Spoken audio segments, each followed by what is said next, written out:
Chapter 14:13. Although Janus' achievements in the underworld were not as good as slaying gods, there was no doubt that Janus was one of the best in the underworld. His achievements were second only to slaying gods. Although his ability was not as good as slaying gods, his achievements in completing missions were close to slaying gods. If slaying God was the king of the underworld, then Janus was undoubtedly the king's best subordinate. There was no one else. Janus' achievements were not something that could be erased by a single person's words. After all, he was not an ordinary assassin, but an elite ranked second on the assassin ranking. However, this was only limited to the ordinary. Who is it? Who is it? How can my achievements be reduced to nothingness just because you say so? Janus circled the forest a few times, but could not find the person who had spoken. He frowned and began to be cautious of his surroundings. Other than slaying God, there was someone else who could speak right under his nose, and he could not find the person. No matter who this person was, Janus dared not let his guard down. Yin Jian's eyes flickered. The mellow voice was just right. It was so magnetic that any woman present could imagine his handsome face, just by listening to his voice. There was no doubt that it belonged to him.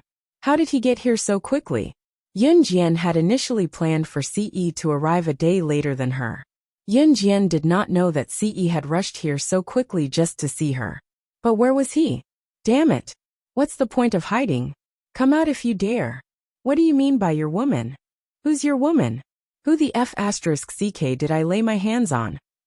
Jenny's eyes darted around, purposely provoking Ce to show himself. In fact, Ce did not bother to hide himself. In the next second, a person appeared above them. Wasn't that Ce? He had been standing on the tree and looking at Janus coldly earlier. However, he had hidden himself so well that Janus could not find him. Ce jumped down from the tree handsomely. When he did so, he had a hand in his trouser pocket. His handsome face was presented to the crowd, especially that head of short hair. It was so black that people couldn't take their eyes off it. Coupled with that handsome face that angered both men and gods, everyone present was captivated. Even Janus felt that something was wrong. His body trembled, and he felt an inexplicable tremble in his body. However, he was the number 2 assassin on the international assassin ranking. The kid in front of him looked to be at most 20 years old. When he came out of the underworld, the other party was still drinking milk in his mother's arms. Thinking of this, Janus became bolder. Who are you? You don't have the right to speak here, you. Janus' clenched fist was already swinging at Ce as he spoke. Seeing this, Ce frowned and suddenly spat out. Noisy. You can die now. As soon as he finished his sentence, Janus' fist had already landed in front of Ce. Everyone present sucked in a breath of air. No one wanted to see that handsome face get beaten up. Just as they were thinking of this, a pair of fair and slender hands caught Janus' fist easily. At the same time, Ce lifted his slender leg and kicked Janus away at lightning speed. His movement was much faster than Yin Jian's. Pfft! This kick caused Janus to spit out a mouthful of blood. Janus pointed at Ce and said in disbelief, "You, the only person who can be faster than slaying God is dark." The last word ended with Ce's foot in the air as he sprinted forward. Bam! Ce kicked Janus' abdomen and destroyed his internal organs on the spot. Janus died violently in front of everyone. Everyone who saw this was so shocked that their faces turned pale. Lung Lingling almost fainted from the shock. Ce, who was on the other end, did not even take his hands out of his pockets. He glanced at Janus in disgust. I don't care about your military exploits, but you'll be reduced to nothingness if you dare to lay your hands on my woman. Chapter 14:14. Yin Jian gulped. Janus was an unexpected character to begin with. Yin Jian did not plan to get rid of him. She even had the thought of roping him into the Kosha mercenaries. After all, if someone like Janus were to join the Kosha mercenaries, the Kosha mercenaries' forces would definitely double.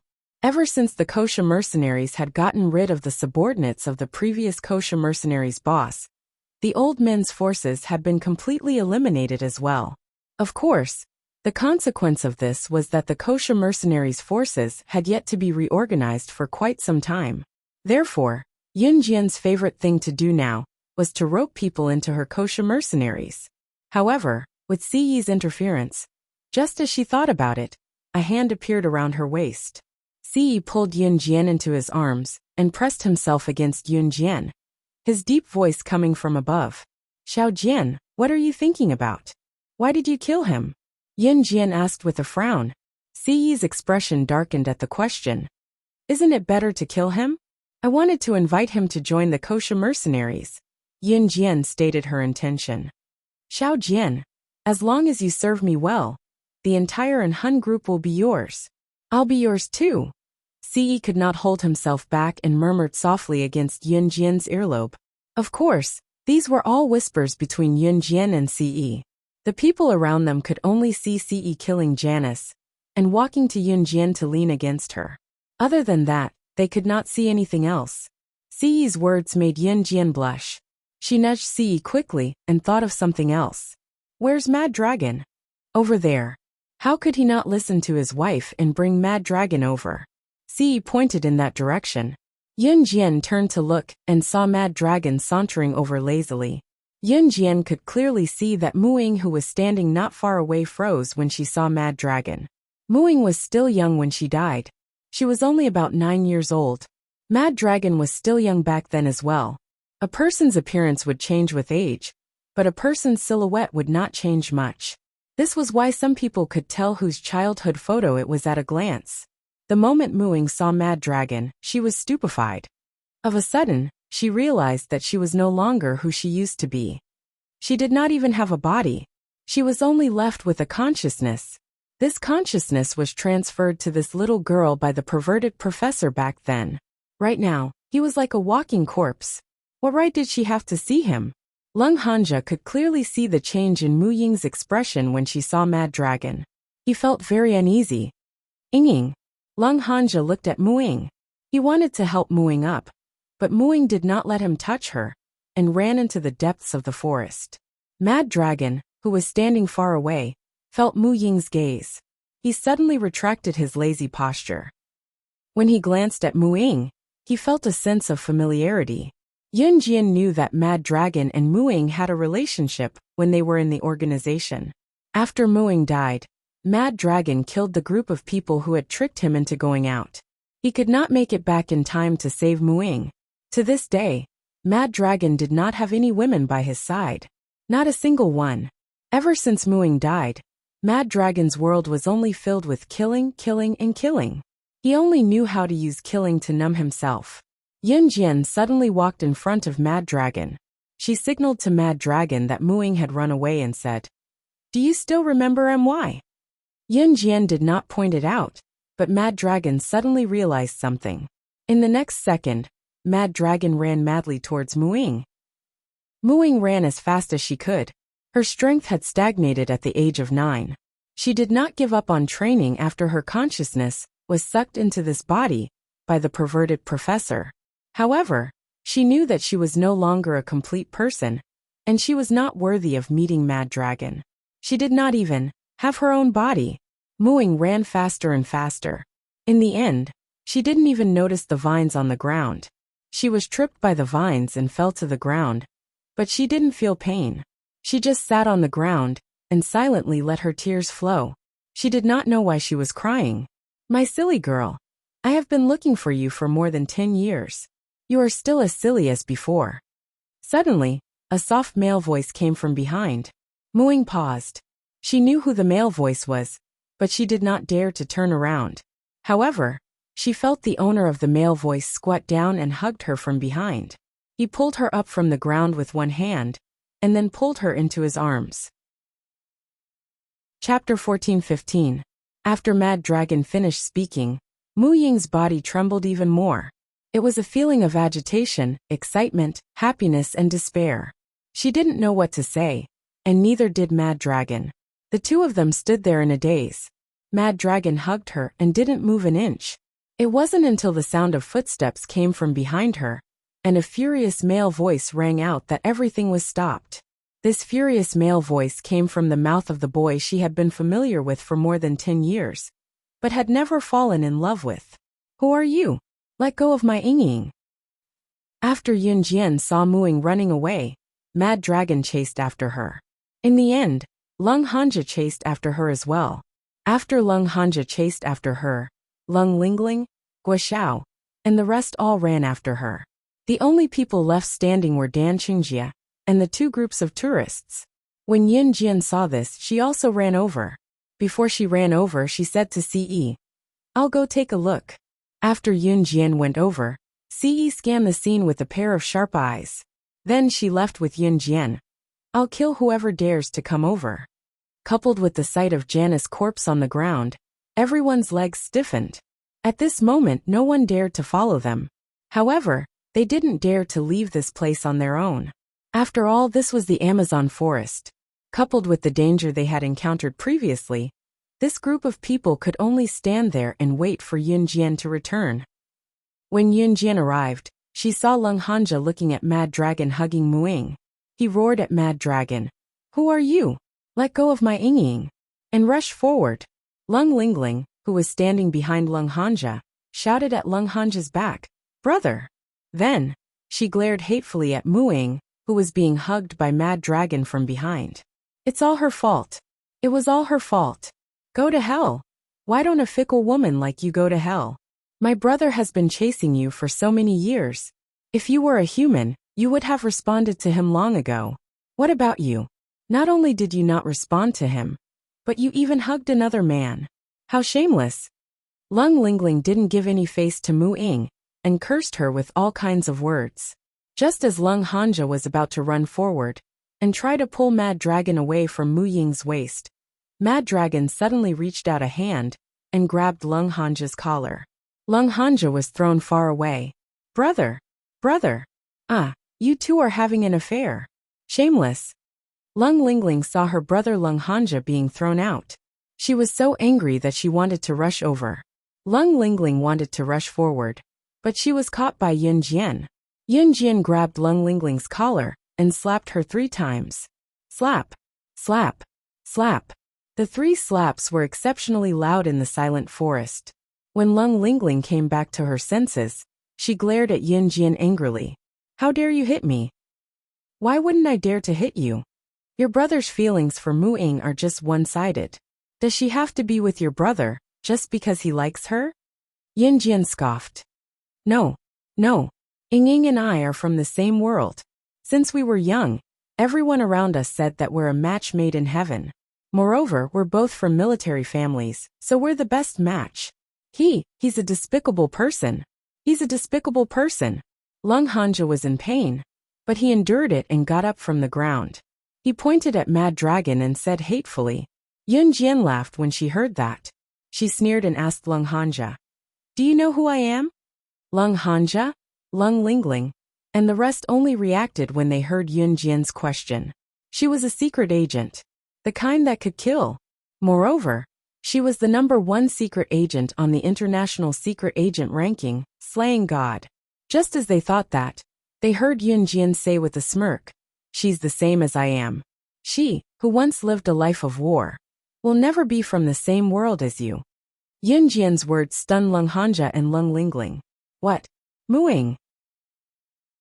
Chapter 14-16. They would never be from the same world? His Muing was also a secret agent? Lung Hanja was stunned. He had never thought of this possibility. Lung Hanja was already shocked when he found out that Yun Jian was the #1 secret agent on the secret agent ranking list. He never expected Yun Jian to say that he and Muing would never be from the same world. Because was she the same as Yun Jian? No, that's impossible. Ying has always been by my side since I was young. She never left me. How could she be the kind of person you're talking about? I don't believe it. You're that kind of person yourself. Don't compare my Ying to you. Lung Hanja loved Muing to the point of insanity. He didn't believe Yun Jian's words at all. He even yelled at Yun Jian. Yun Jian chuckled at Lung Hanja's words.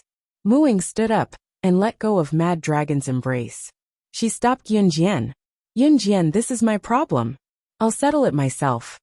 Muing had recovered from the tense atmosphere. Okay. Yun Jian nodded and stood beside Ce, who had just walked over. Lung Hanja looked at Muing with pleading eyes. as if he wanted to get the answer he wanted. But Muing said, Yin Jian is right. I'm not the real Muing. I'm just a wisp of consciousness. The real Muing died in a car accident when she was young. Do you still remember that crazy doctor? He was the one who injected my consciousness into the dead Muing.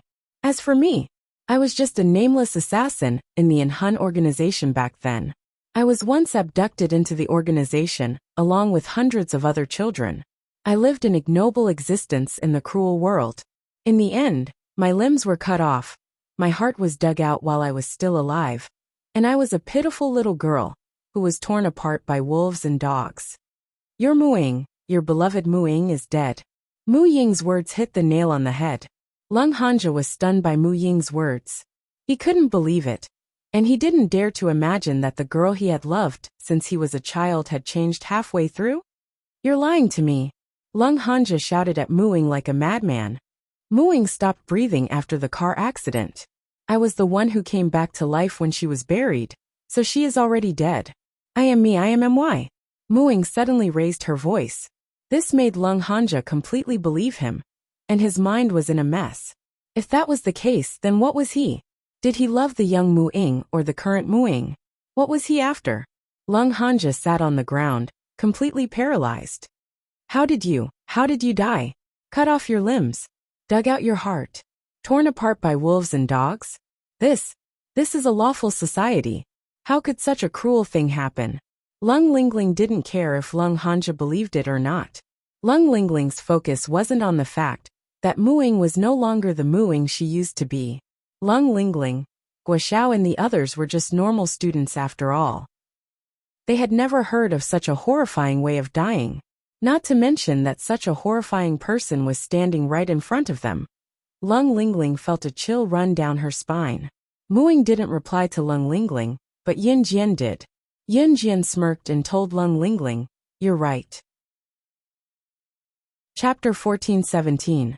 Lung Lingling and this group of obedient girls who were protected in the arms of their parents would never be able to understand how they, who lived in this cruel and murderous world, managed to survive.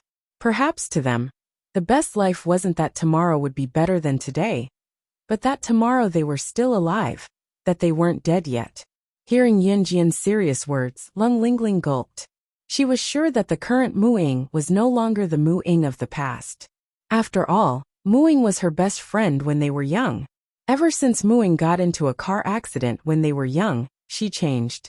She often hid in a corner and ignored her and her brother, Lung Hanja. From then on, Lung Lingling hated Muing. Perhaps Lung Lingling didn't hate Muing back then. She just didn't want to play with Muing anymore. Later on, Muing refused to be with her brother, Lung Hanja. Seeing how her brother did so much for Muing, but didn't get anything in return, Muing started to hate Muing. Lung Lingling believed it when she got the answer. The Muing of the past and Muing after the car accident were too different. But Lung Hanja was different. He didn't believe it, because he didn't want to accept the truth. Ugh, is the world you live in really that scary? Lung Lingling muttered after hearing Yin Jian's words. Yin Jian ignored Lung Lingling this time and smiled coldly. Yin Jian Muing, who was standing not far away, signaled Yin Jian. Yin Jian saw Mu Ying's signal and suddenly realized something. Then, Yin Jian walked towards Lung Lingling. Muing walked towards Lung Hanja. Seeing Muing walking towards him, Lung Hanja thought that his Ying was back. Ying, are you planning to? Before Lung Hanja could finish his sentence, Muing appeared in front of Lung Hanja and knocked him unconscious with a horizontal slash. Brother, you guys. Lung Lingling was so shocked by the sudden turn of events that she let out a cry. Just as she spoke, she was knocked unconscious by Yin Jian. Lung Hanja and the others fainted. These people's memories could not be kept, especially since they already knew that Yin Jian was the top secret agent in the international secret agent ranking, slaying God.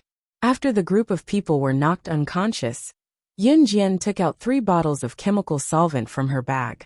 The liquid in these bottles was a new liquid called the 3-hour amnesia liquid that Qingyu had recently developed. As long as a person drank a little of this liquid, they would forget everything that happened 3 hours ago. This was Qingyu's latest product, and it was one of a kind in the world. She did not sell it, but gave Yun Jian 3 bottles.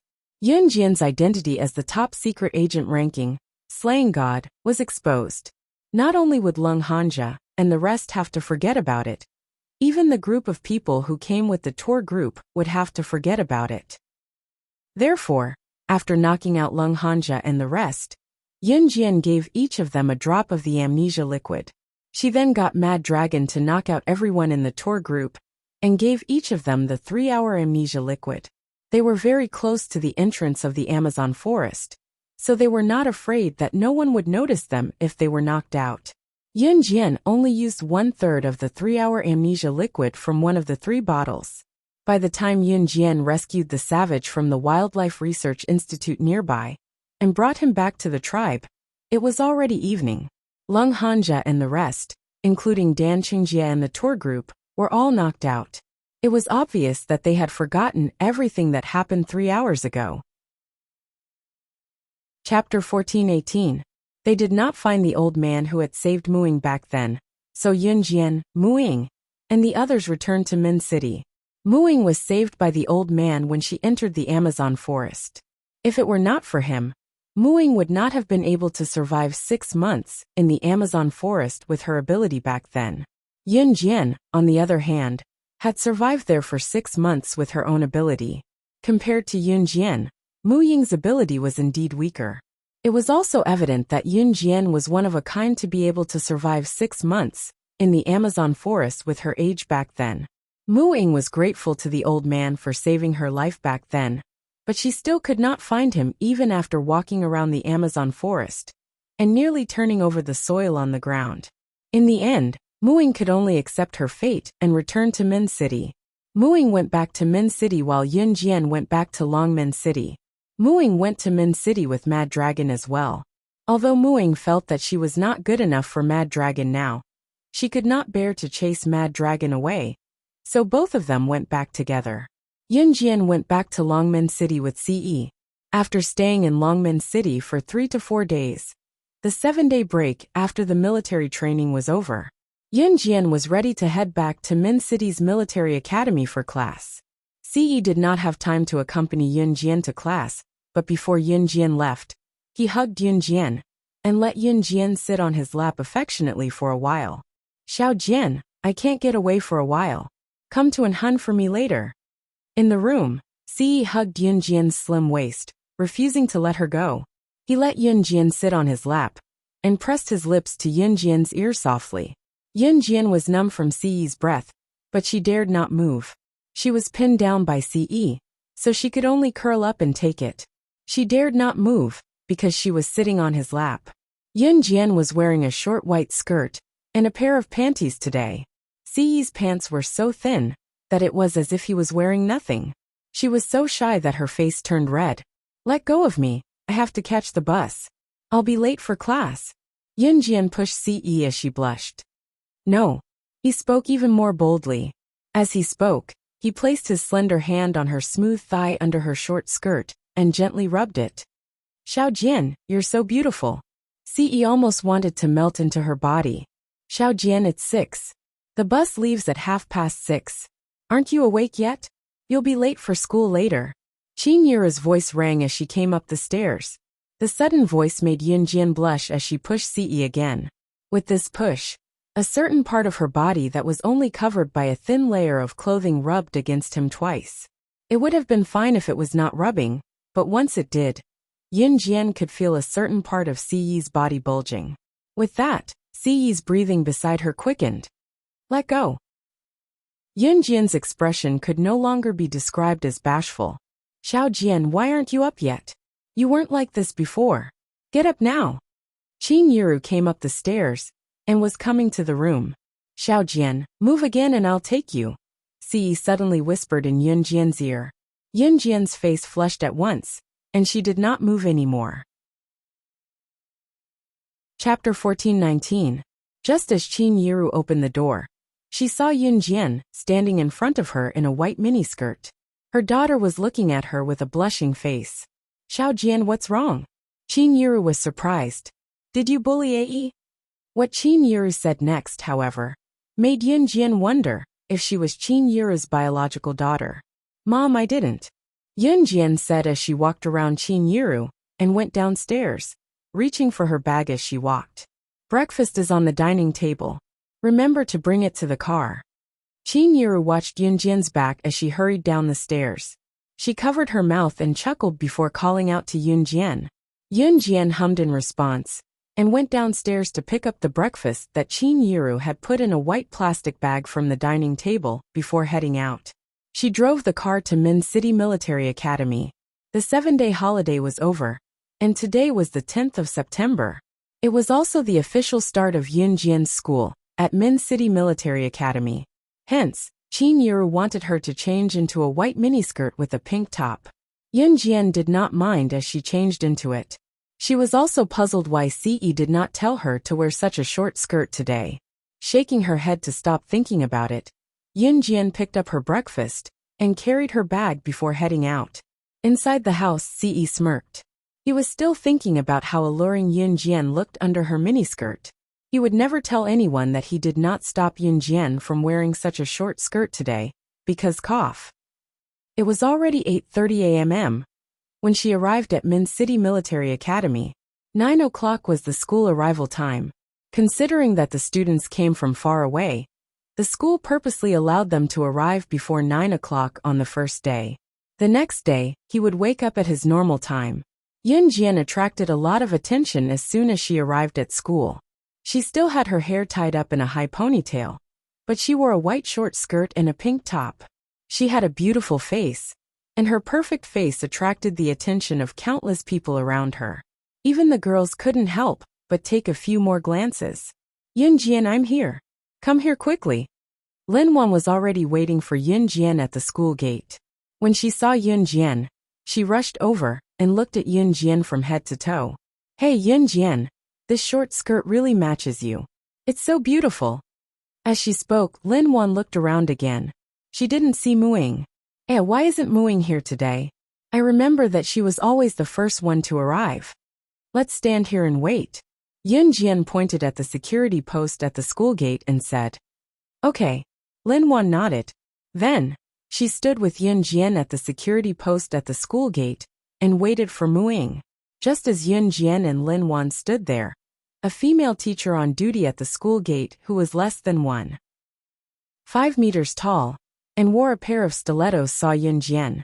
She was about 150 kilograms in weight, but was less than 1.5 meters tall. She was dressed fashionably in a pair of stilettos. The female teacher on duty saw Yunjian's beautiful figure. She was even wearing a white short skirt. Her perfect figure really made people jealous. So the female teacher on duty came over and shouted at Yunjian, "Which class are you from?" Yelling wasn't enough. The female teacher even handed her duty book to Yunjian. Then she shouted at Yunjian, "Write down your class name. Our school is a military school. Since you're here, don't you know the rules of the military school?" Chapter 14:20. The female teacher's voice trembled as she spoke. Her breasts were very big, and they kept trembling as she spoke. The female teacher's breasts were very big, but the fat on her abdomen was even bigger. As her breasts trembled, the fat on her abdomen trembled even more fiercely than the fat on her breasts. When the female teacher said this, she did not give Yunjian and Linwan a chance to speak. Instead, she spoke even more fiercely. Her words were like a machine gun, and she did not even give them a chance to take a breather. "You girls only know how to dress up. How dare you come to school wearing such a short skirt? This is a military school, hey? Do you know what a military school is? Don't make yourself look like a gorgeously dressed chicken. The boys in our military school will fight for the country's career in the future. They won't waste themselves by dating little girls like you. You girls, why don't you go to high school and come to our military school? Don't tell me you're here to seduce our boys to date you?" The female teacher on duty was getting more and more ridiculous with her words. Yunjian did not know the rules of the military school, but since she had broken the rules by wearing a short skirt as Qin Yiru said, she, Yunjian, was not the kind of person who would ignore the school rules. Yunjian had already taken the duty book and pen from the female teacher on duty. She planned to write her name and class on it. Since she had made a mistake, She was not the kind of person who would not admit it.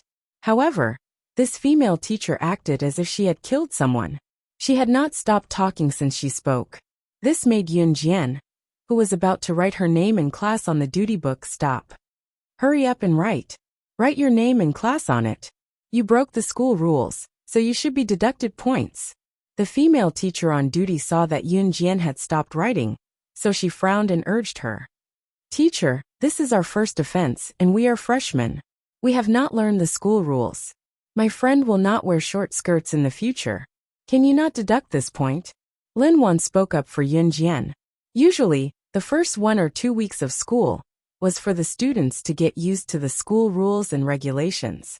Even if the students' names were recorded during the week of duty, the points would not be deducted. This was because the students would definitely need to adapt to a new school. However, at this moment, Teacher Zhou was planning to directly deduct Yun Jian's class's score. Therefore, Lin Wan was not convinced. As a student, how dare you talk back to your teacher? The female teacher raised her voice at Lin Wan when she heard that. The female teacher had always thought that the military academy could only be a world for men. Girls like Yun Jian and Lin Wan, why did they come to the military academy to study? For a young lady to come to a military academy to study, other than wanting to fish for men, what else could she do? If they were asked to train, even the simplest thing like standing in a military posture in the morning would probably make them faint from the sun. If they trained for a long time, they would even complain that they would become tanned. They would even have to apply sunscreen before training. Wasn't this talking about these girls who came to the military academy? Why did they not attend a normal school, but came to the military academy to suffer? Wasn't it just to hook up with male students? The more the female teacher thought about it, the more she felt that girls like Yun Jian and Lin Wan were despicable. She was about to use an even more exaggerated tone to insult Yun Jian and Lin Wan. A male voice came from the side. Hey Yun Jian, why are you standing here? The person who spoke was Gu Yunjian's comrade Yu Shaluo. Yu Shaluo was also an instructor at Min City's military academy. When the female teacher saw Yu Shaluo, she was stunned. She was about to point out Yun Jian's evilness to Yu Shaluo. In the end, she heard Yu Shaluo pat Yun Jian's shoulder and praise her. Yun Jian, you're really something. You've won first place in the wilderness survival event. Only the 3 of you were sent straight to the elite class among the freshmen. Haha, Slashing God from Team Monarch lives up to her name indeed. You're amazing. Chapter 1421. The news of Team Monarch's Slashing God entering Min City's military academy as a freshman had spread like wildfire in the academy. Even if the female teacher did not pay attention to the news, she would have heard about Team Monarch's Slashing God's impressive feats from others. Not to mention that she was a snobbish teacher. The female teacher liked to hang out with other teachers in school and gossip about the male instructors and female teachers' family matters. She would also gossip about the new talent in the school and whether the talent had a backer. When she saw Yun Jian and Lin Wan earlier, the female teacher instinctively assumed that Yun Jian and Lin Wan were the kind of girls who came to the military academy to seduce the boys. She assumed that they came to the military academy for that. The female teacher hated girls who had no power or influence, had a better figure than her, dressed up to the nines in the military academy, and swaggered around the boys like chicks. Moreover, the school's rules clearly stated that female students were not allowed to wear short skirts. Using that as an excuse, the female teacher caught Yun Jian and planned to give Yun Jian a good scolding. That was what the female teacher thought and did. She wanted to teach Lin Wan, who was beside Yun Jian, a lesson as well. However, she did not expect Yu Shaluo, Instructor Yu, to appear here. Instructor Yu was widely recognized as a young and promising instructor in the school. He was young and a very capable instructor. The female teacher wanted to use that as an excuse to criticize Yun Jian in front of Instructor Yu, so that he could help her teach Yun Jian a lesson. However, Yu Shaluo walked up to Yun Jian and patted Yun Jian's shoulder, saying what he said earlier. Team Monarch's Slashing God. Before Team Monarch's Slashing God entered Min City's military academy, she had already caused a stir among all the instructors in the school. She had even caused the instructors to fight for her to join their team. A few days ago, she even won first place in the military training's outdoor survival event and was directly admitted to the elite class with 2 other girls.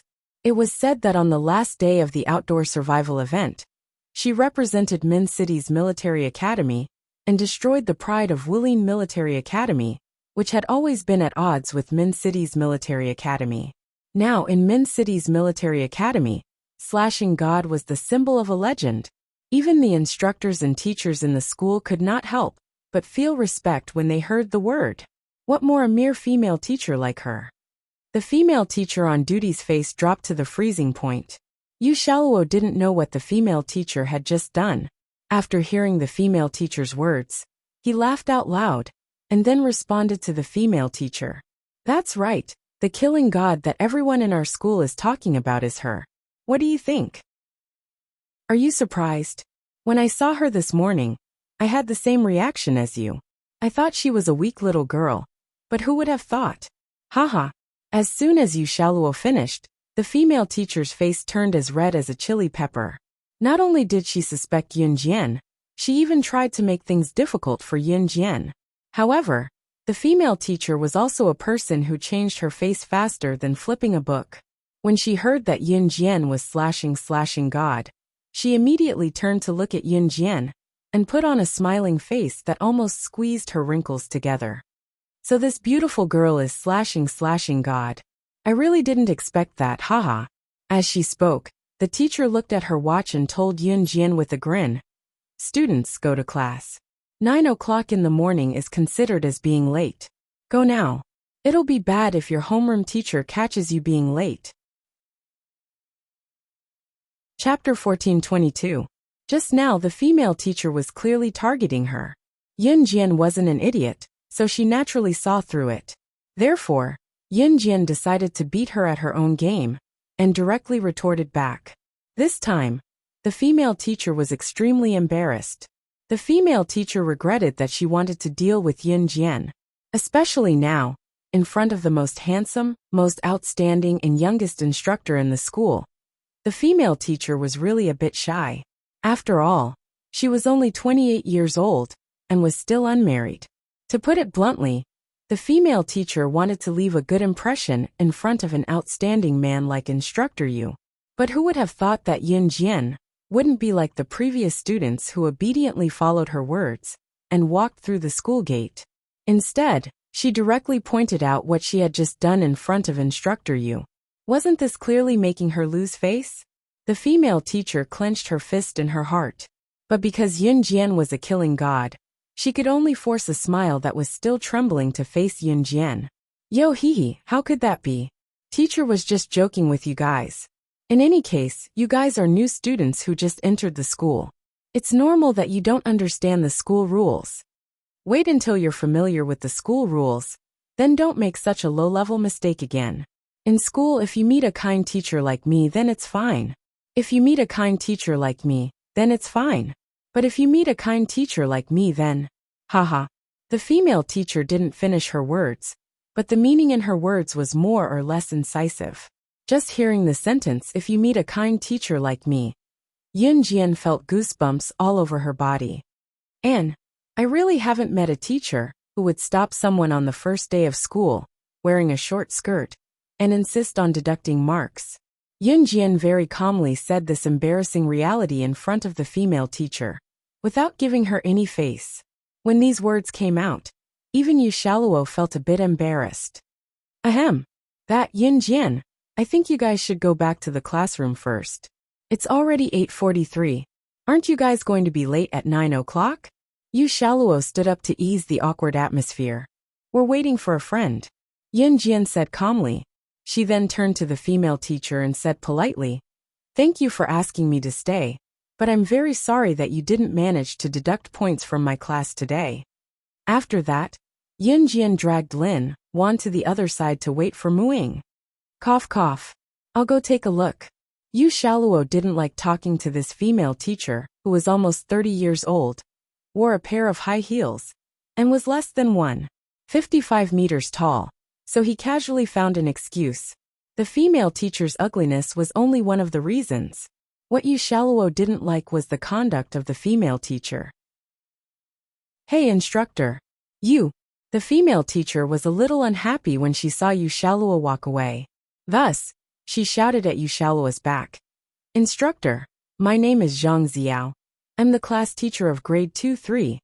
The female teacher, who called herself Zhang Xiao, had always wanted to find a male instructor from the same school as her to be her boyfriend. It would be best if they could develop a husband and wife relationship. Instructor Yu was handsome and was about the same age as her, so Zhang Xiao couldn't help but have thoughts about him. When Yunjian, Linwan, and Muing went to report to the classroom, they were just a minute late. The three of them walked into grade 1-2's back door together at the last minute. The grade 1 class officially started. Because there were only 3 people in the elite class, it was naturally impossible to set up another class so soon. In the following month, the school would select some good grade 1 students to enter the elite class together with Yun Jian and the other 2. In this month, Yun Jian and the other 2 naturally went to the class that they were assigned to previously like other students. Because today was the first day of school, there were no classes for the whole day. The class teacher assigned each student to their dormitory. Although there weren't as many girls as boys in grade 1, there were still quite a number. The dormitory was 6 people to a room. At this moment, Yun Jian was carrying her bag and heading to her own dormitory. Chapter 1423. The dorms were assigned to all the girls in the first year of high school, regardless of class. 6 girls to 1 dorm. These dorms were assigned by the higher-ups of the school.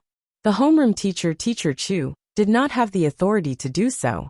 Due to the arrangement of the higher-ups, Yun Jian, Muing, and Lin Wan were all not in the same dorm. Seeing this result, Lin Wan could not help but complain loudly. We're not in the same dorm. I just went to Teacher Chu to change dorms. He said he did not have the authority to do so, Muing said. Yun Jian narrowed her eyes. If it was a normal high school, the homeroom teacher would have the authority to change dorms. However, it was different in a military school. It was inevitable that there would be some discrepancies. Yun Jian did not find it strange. At this time, on the way to the dorm building, Lin Wan leaned over to Yun Jian and asked softly, "Oh right, Yun Jian, which dorm are you in?" 602. Yun Jian replied. "Wow, I'm in 603. That's not a problem. We're close. Although we can't stay in the same dorm. It's good that we're not far away." Lin Wan said loudly. "Oh right, Muing, what about you?" Lin Wan turned her head and asked Muing. "I'm in 603 like you," Muing said. There were actually only a few girls in the first year of high school.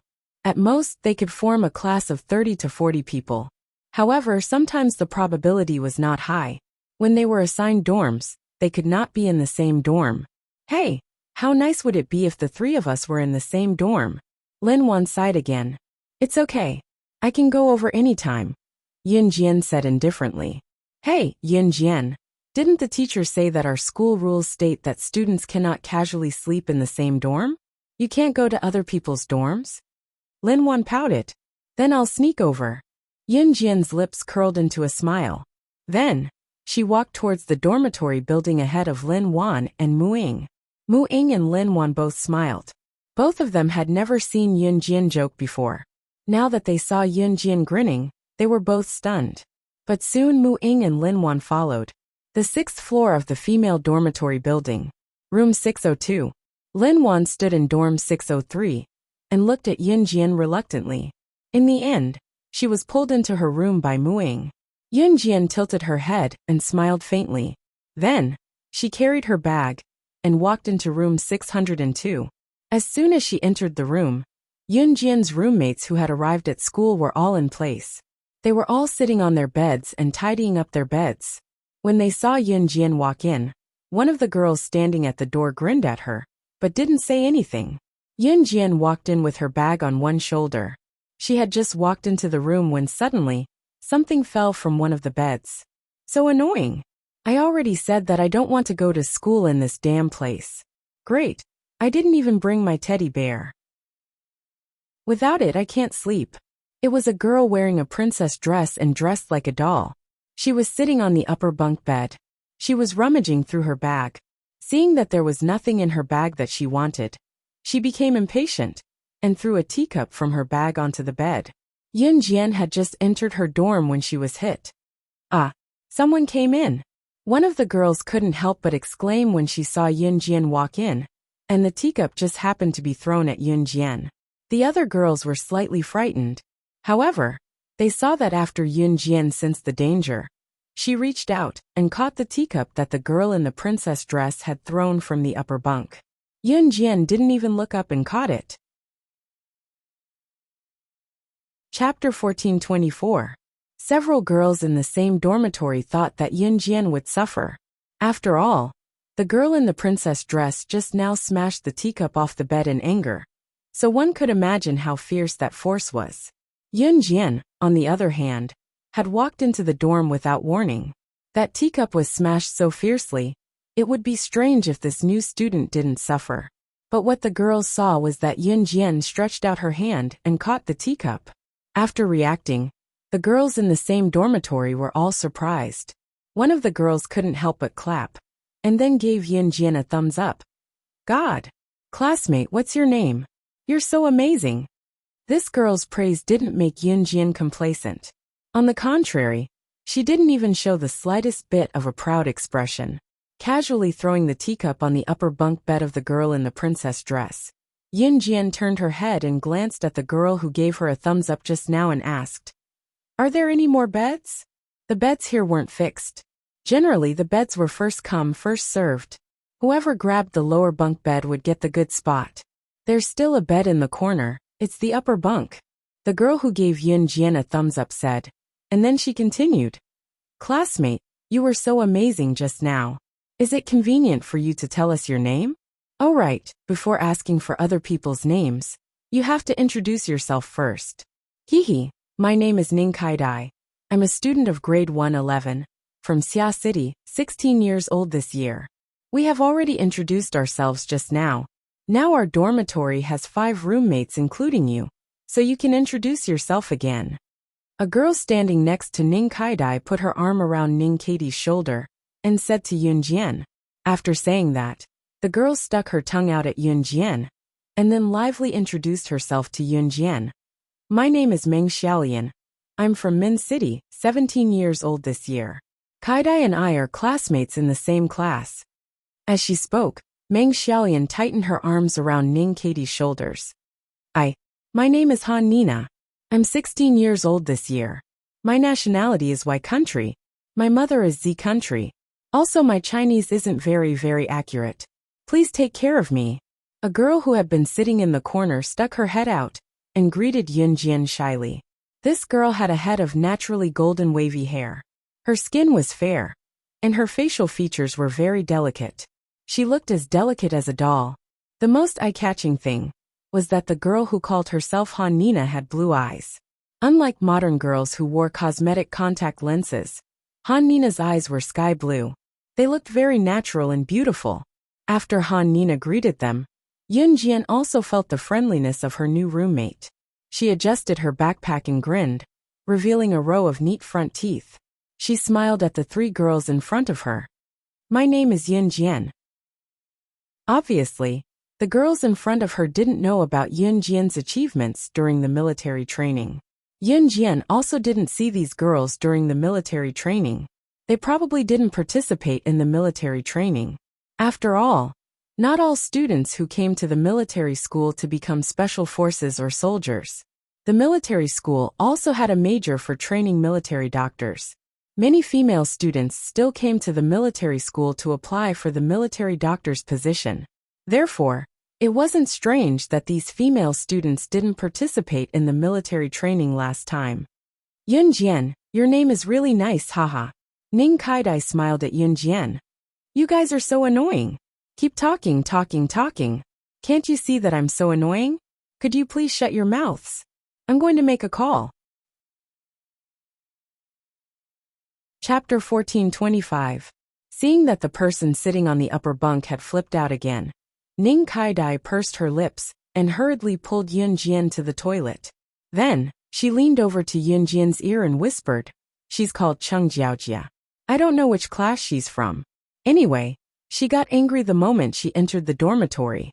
After greeting us, she sat on the bed and threw a tantrum. I don't know who provoked her, but I think she's quite difficult to get along with.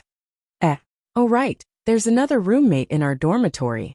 I heard that something happened at home, so she'll come back a few days later. Also, don't take the initiative to talk to Chung Jiaojia. Ning Kaidai didn't say anything after that. After Yun Jian walked out of the toilet, she saw Chung Jiaojia standing on the upper bunk bed with her hands on her hips. She was holding a cell phone in her hand and shouting at it. Yun Jian didn't know who she was dialing. I don't want to be here. I don't want to be a military doctor. I want to go home. Get the butler to drive me home. What? Mom won't let me? I don't want to. I'm studying in this lousy school, and I'm not allowed to go home. I can't even hug my teddy bear to sleep. I want to go home. I want you to get the butler to drive me home immediately. Otherwise, I'll complain to Grandma and get her to fire you. Regardless of Chung Jiaojia's identity, one could tell from her clothes and the way she was shouting at the person on the other end of the phone. Chung Jiaojia was most likely a rich young lady. She definitely had some status. Yun Jian carried her school bag and went straight to the top bunk bed in the corner. She threw her school bag on the bed, then grabbed the handrail of the top bunk bed. She didn't even put her leg on the steps of the top bunk bed. With a flip of one foot, she jumped from the ground to the top bunk bed that was about 1.45 meters high. Then, she began to tidy up her things. None of the girls in dormitory 602 came to the military school to learn martial arts, except for Yun Jian. Every girl here was here because they wanted to study military medicine. This meant that every girl here was no different from an ordinary girl. Therefore, when they saw Yun Jian jump onto the bed, every girl present opened their mouths wide in shock. Even Chung Jiaojia, who was still throwing a tantrum, opened her mouth and didn't react for a long time. Wow, my God!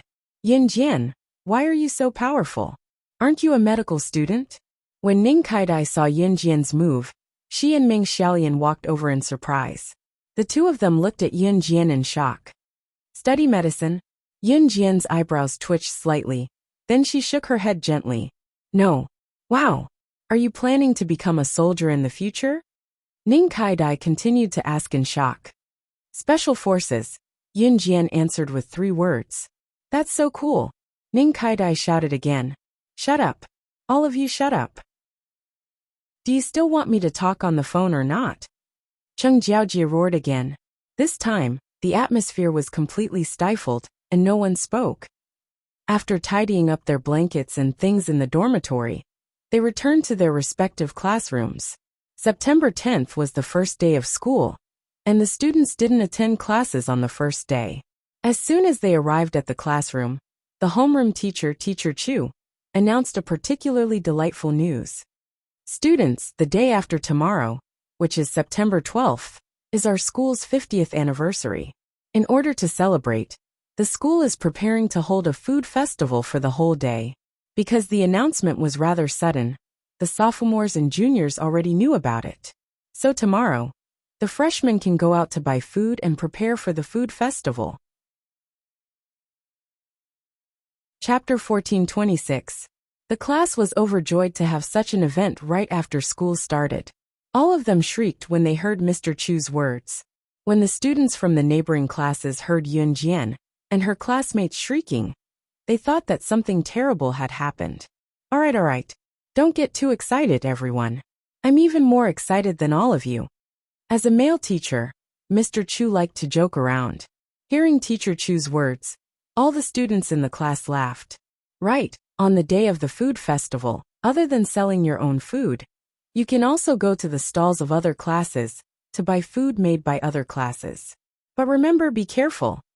Mr. Chu reminded them again before he returned to his office. The food festival was on the 12th of September, while the 13th of September was Qin Yira's birthday. At the same time, the 13th of September last year was the day Yun Jian was reborn. Counting the time, it had been almost a year since she was reborn into this body. Yun Jian felt a little emotional. This year was the most relaxing one in her career as an agent. Yun Jian's long lashes fluttered.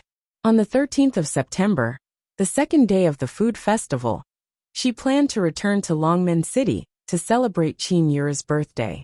Yun Jian even invited Gu Junjian. Qin Yuru had no idea about it, of course. Yun Jian planned to give Qin Yuru a surprise. Yun Jian could skip her own birthday, but she felt that she had to celebrate Qin Yuru's birthday every year. The 12th of September came in the blink of an eye. Early in the morning, all the students in Min City's military academy did not have to go to class. They spent the morning preparing the food for the food festival. The students were nimble with their hands, each of them creating exquisite and delicious food. Some of the delicacies made one salivate just by looking at them. The food festival officially began in the morning. The start of the food festival meant that the students could sell their own food. There were all kinds of exquisite cakes, spicy soup, sushi, drinks. Even Yun Jian was dragged by Lin Wan and Muing to buy a lot of food. At this moment, Yun Jian was holding a big hamburger in her hand. As she ate, she asked Muing, "Is Mad Dragon still in Min City?" This question made Muing, who was drinking her drink, choke. Her cheeks were instantly covered by a bright red glow. "He's still here." "Yes." Yun Jian nodded gently.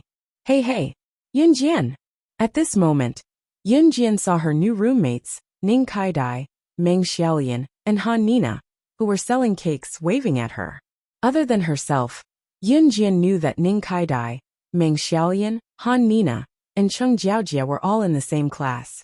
However, Ning Kaidai and the other two didn't want to play with Cheng Jiaojia. Cheng Jiaojia was sitting not far away. She was snorting coldly as she squatted there and played with her phone. Seeing Yun Jian come over, Ning Kaidai stuffed a cake into Yun Jian's hands. Hey, Xiaolian and I made this together. It's free of charge. It's delicious, hee. Yun Jian accepted it without hesitation. Just as she took the cake, she suddenly saw a military helicopter anxiously landing on the sports field not far away from the food festival. The food festival stall was not far from the sports field. When she saw the military helicopter, Yun Jian's eyelids twitched slightly. At this moment, she saw Yu Shaluo running over. When he saw Yun Jian, Yu Shaluo's expression was very ugly. Yun Jian. When Yu Shaluo ran over, his face was terrifyingly dark. It was an ugly and uneasy feeling that he had never felt before. Yun Jian, listen to me. Don't get agitated. Your dad. He represented Z country and a group of Interpol yesterday to arrest the boss of the European and American underground black market. In the end, he didn't come back. According to the people who escaped, he was caught. It's very likely that he's already. Yun Jian's dad was naturally referring to Gu Junjian. At this point, Yu Shaluo's voice was a little choked up. Hearing this, the surrounding students were stunned. All the students in the military academy had just come into contact with these things. They all thought that these things that Yu Shaluo was talking about were very distant and glorious. But when they found out that Yun Jian's dad was very likely sacrificed because of this, all the students standing around couldn't help but look at Yun Jian sympathetically. They thought that Yun Jian would start howling like a normal girl after hearing about this. No, my dad will be fine. But after hearing this, Yun Jian was very calm. She looked at Yu Shaluo and said calmly, "The boss of the European and American underground black market, right? Bring me there immediately." When Yu Shaluo heard Yun Jian's words, he thought that she was crazy. Yun Jian was powerful, the killing god of Team Monarch. But she was just a child. No matter how powerful she was, how could she fight against the European and American underground forces alone? Yun Jian, don't get agitated. Listen to me. We'll do our best to save your dad. Before Yu Shaluo could finish, Yun Jian said to Yu Shaluo in front of all the students. Chapter 1427. Once Yun Jian said that, everyone was stunned. Whether it was the instructors who chased after Yu Shaluo, Lin Wan, Yun Jian's new roommates, Ning Kaidai and the rest, as well as the students who were participating in the food festival. They were all stunned by Yun Jian's arrogant words. No matter how shocked or frightened the people around them were, they were nowhere near as shocked as Yu Shaluo and the instructors. The boss of the Western underground black market was indeed a man named Glenn. Moreover, Yu Shaluo had only told Yun Jian that her father and a group of Interpol had tried to capture the boss of the Western Underground black market, but were caught instead. Yun Jian had said the boss's name accurately. Even the male students who were studying in the military school and paid more attention to international affairs would not know the name of the boss of the Western Underground black market. Right? Although Yun Jian was the slashing god of Team Monarch, she was only a 15-year-old girl at the end of the day. No matter how powerful Yun Jian was, how did she know? While the people around them were stunned, Yun Jian was already making her way to where the military helicopter was parked. Seeing Yun Jian walking toward the military helicopter, Yu Shaluo reacted quickly and walked over to stop Yun Jian. Yun Jian, calm down. I know you're capable, but Glenn's identity is not ordinary.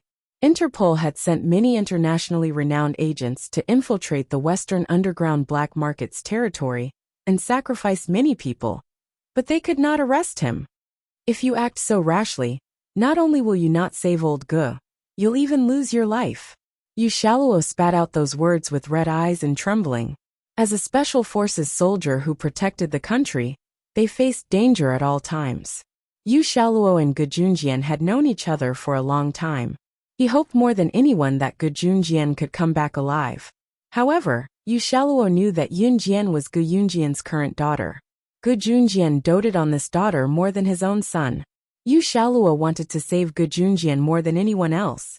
But he couldn't risk Yun Jian's life. The atmosphere of the food festival immediately dropped. Yun Jian knew that Yu Shaluo said this for her own good. After all, if she was really just an ordinary girl, it would be very dangerous to rush to the rescue. That was true. However, she was no ordinary girl, nor was she Team Monarch's slashing god. Tomorrow was Qin Yuru's birthday, but something happened to Gu Junjian. How was she going to explain this to Qin Yuru? Was she supposed to watch Gu Junjian get into trouble? She clearly had the ability to save Gu Junjian. So why didn't she do anything? She couldn't do that. For the sake of Qin Yuru, Yun Jian had to do something. If I don't do anything, which one of you can save my father? So get out of my way. Yun Jian didn't explain much. She pushed Yu Shaluo away and ran towards the military helicopter. Hey, Yun Jian! Seeing this, Yu Shaluo and the other instructors chased after her. What's going on? Ning Kaidai asked in a daze. Pfft, why is she joining in the fun? Does she really think she's Superman? Hee. Cheng Jiaojia, who was sitting on the bench, played with her phone and said coldly. Cheng Jiaojia didn't like being in Min City's military academy, and she hated everyone in Min City's military academy. She's not Superman, she's a god. An existence that no one can surpass. Mu Ying turned her head and glared at Cheng Jiaojia. She said calmly and followed Yun Jian. They'll be fine, right? Although Lin Wan was scared, she still wanted to follow. A slender hand grabbed the corner of Lin Wan's shirt. Lung Hanja walked over and grabbed the corner of Lin Wan's shirt. He said to everyone, Yun Jian will be fine. She can fly a helicopter and go in and out of the Amazon forest freely. It's not an exaggeration to say that she's a god. Lung Hanja, who suddenly appeared and said these words, made Lin Wan, Ning Kaidai, Meng Xiaolian, and all the other students who were standing around them open their mouths in shock. Yun Jian could fly a helicopter? And in a terrifying place like the Amazon forest freely. Chapter 1428. Lung Hanja's mouth twitched when he saw everyone's shocked expression. He didn't say anything else. Yes, Yun Jian was a god. She wasn't just the legend of Min City Military Academy. She was also a world-class legend. Such a terrifying person. Such a frightening existence. Lung Hanja pursed his lips and didn't say anything in the end.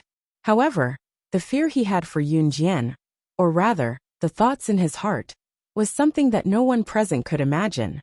Yun Jian. She wasn't an ordinary student of Min City Military Academy.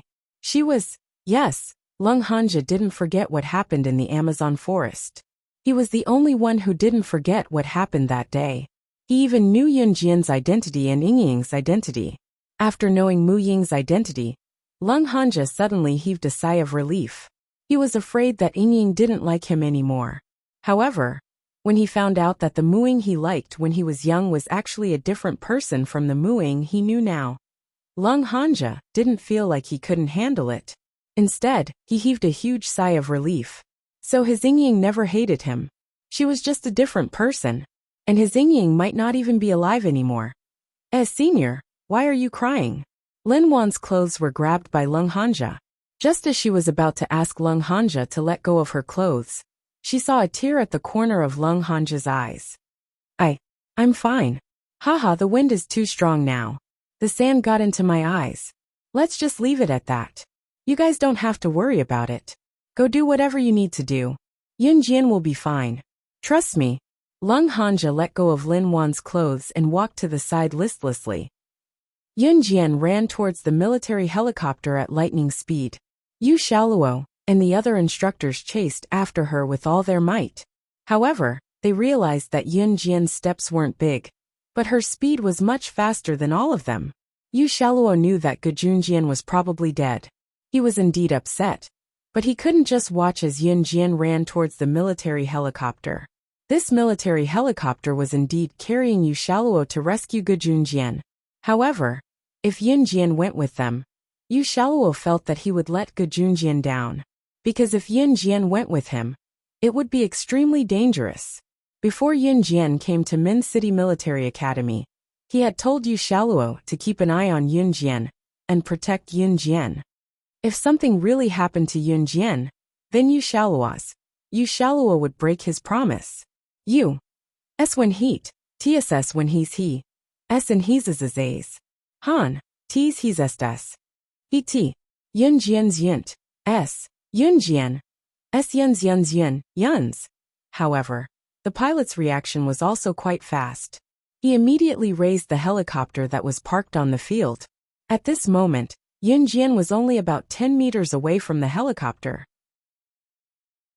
When Yu Shaoluo and the others saw the pilot raise the helicopter, they thought that Yun Jian couldn't go up. However, what happened next stunned the entire audience. Yun Jian's body tilted forward. She ran 5 meters at the speed of light, but when she was 5 meters away from the helicopter, she stomped on the ground and leaped forward. At this time, the helicopter had already flown about 2 meters in the air.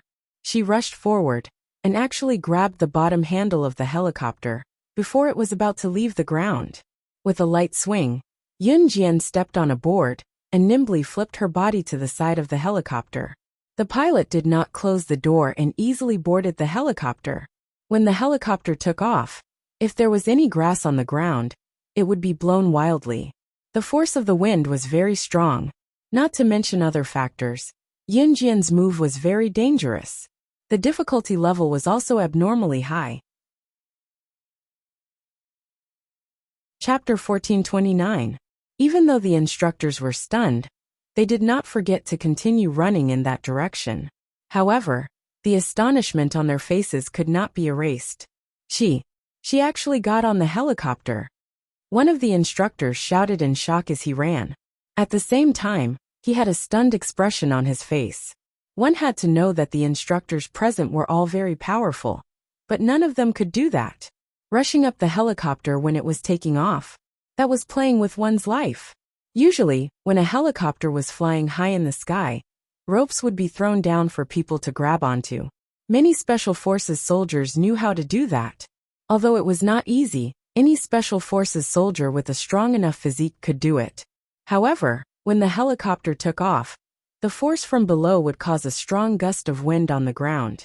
At this time, there was no one who could get on the helicopter without using any ropes. At least, the instructors in front of them could not do it. Damn, she's too powerful. Is she really just a student from Min City's military academy?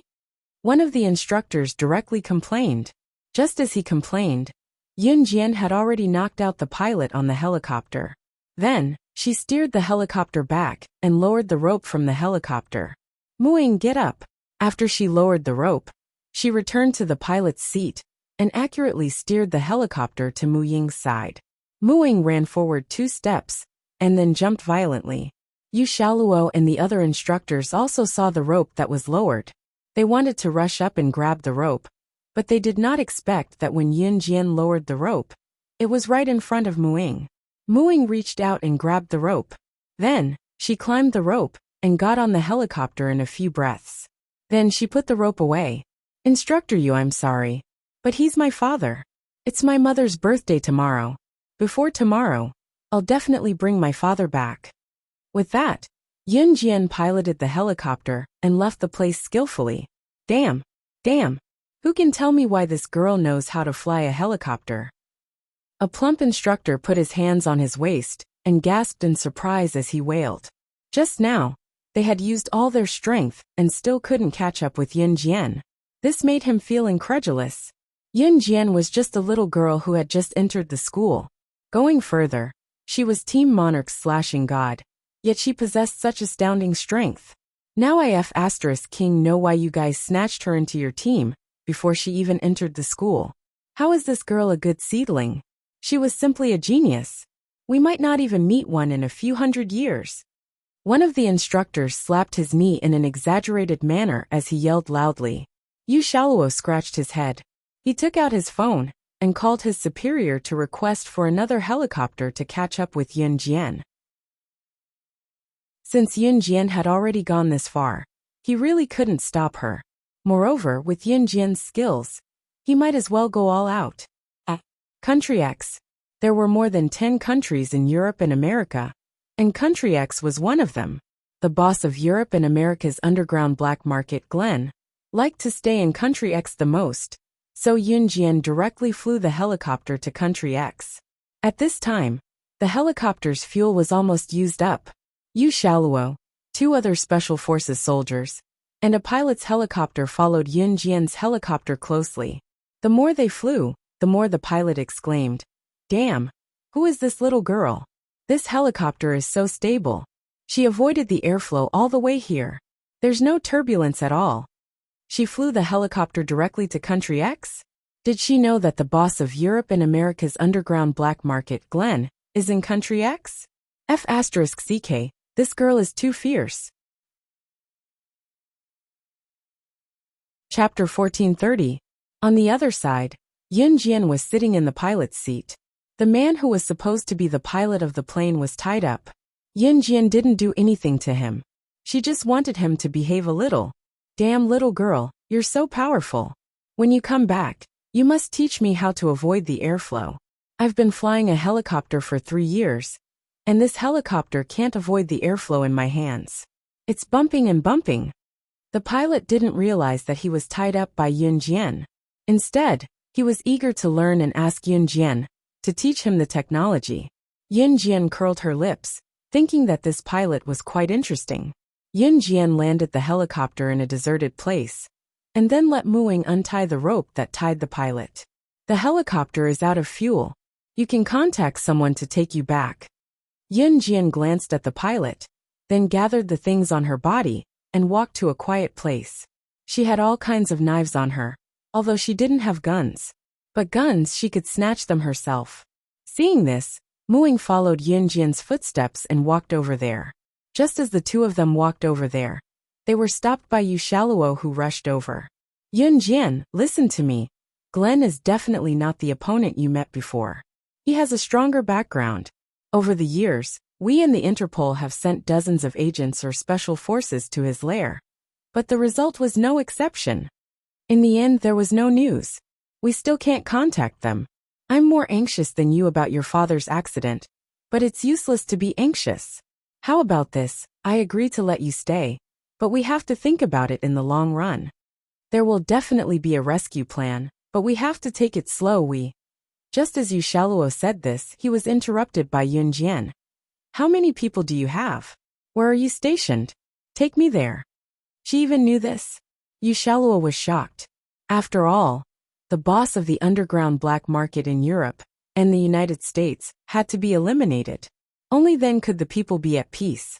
Therefore, the Interpol had always sent people to lurk in Country X in order to arrest the bad guys one day. But he had never told Yun Jian that Country X also had people stationed there for a long time. How did Yun Jian find out? "Lead the way," Yun Jian said again. Hearing this, Yu Shaoluo did not hesitate.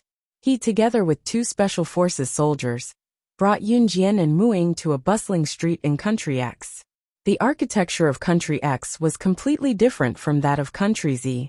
Whether it was in terms of customs or style of dress, it was completely different from Country Z. Yu Shaluo took Yunjian, Muing, and 2 other special forces soldiers to a deep alley. They then went around many streets and came to a house. Standing outside the house was a man wearing very ordinary Country X clothes. When he saw Yu Shaluo, the man quickly stood up. "Old Yu."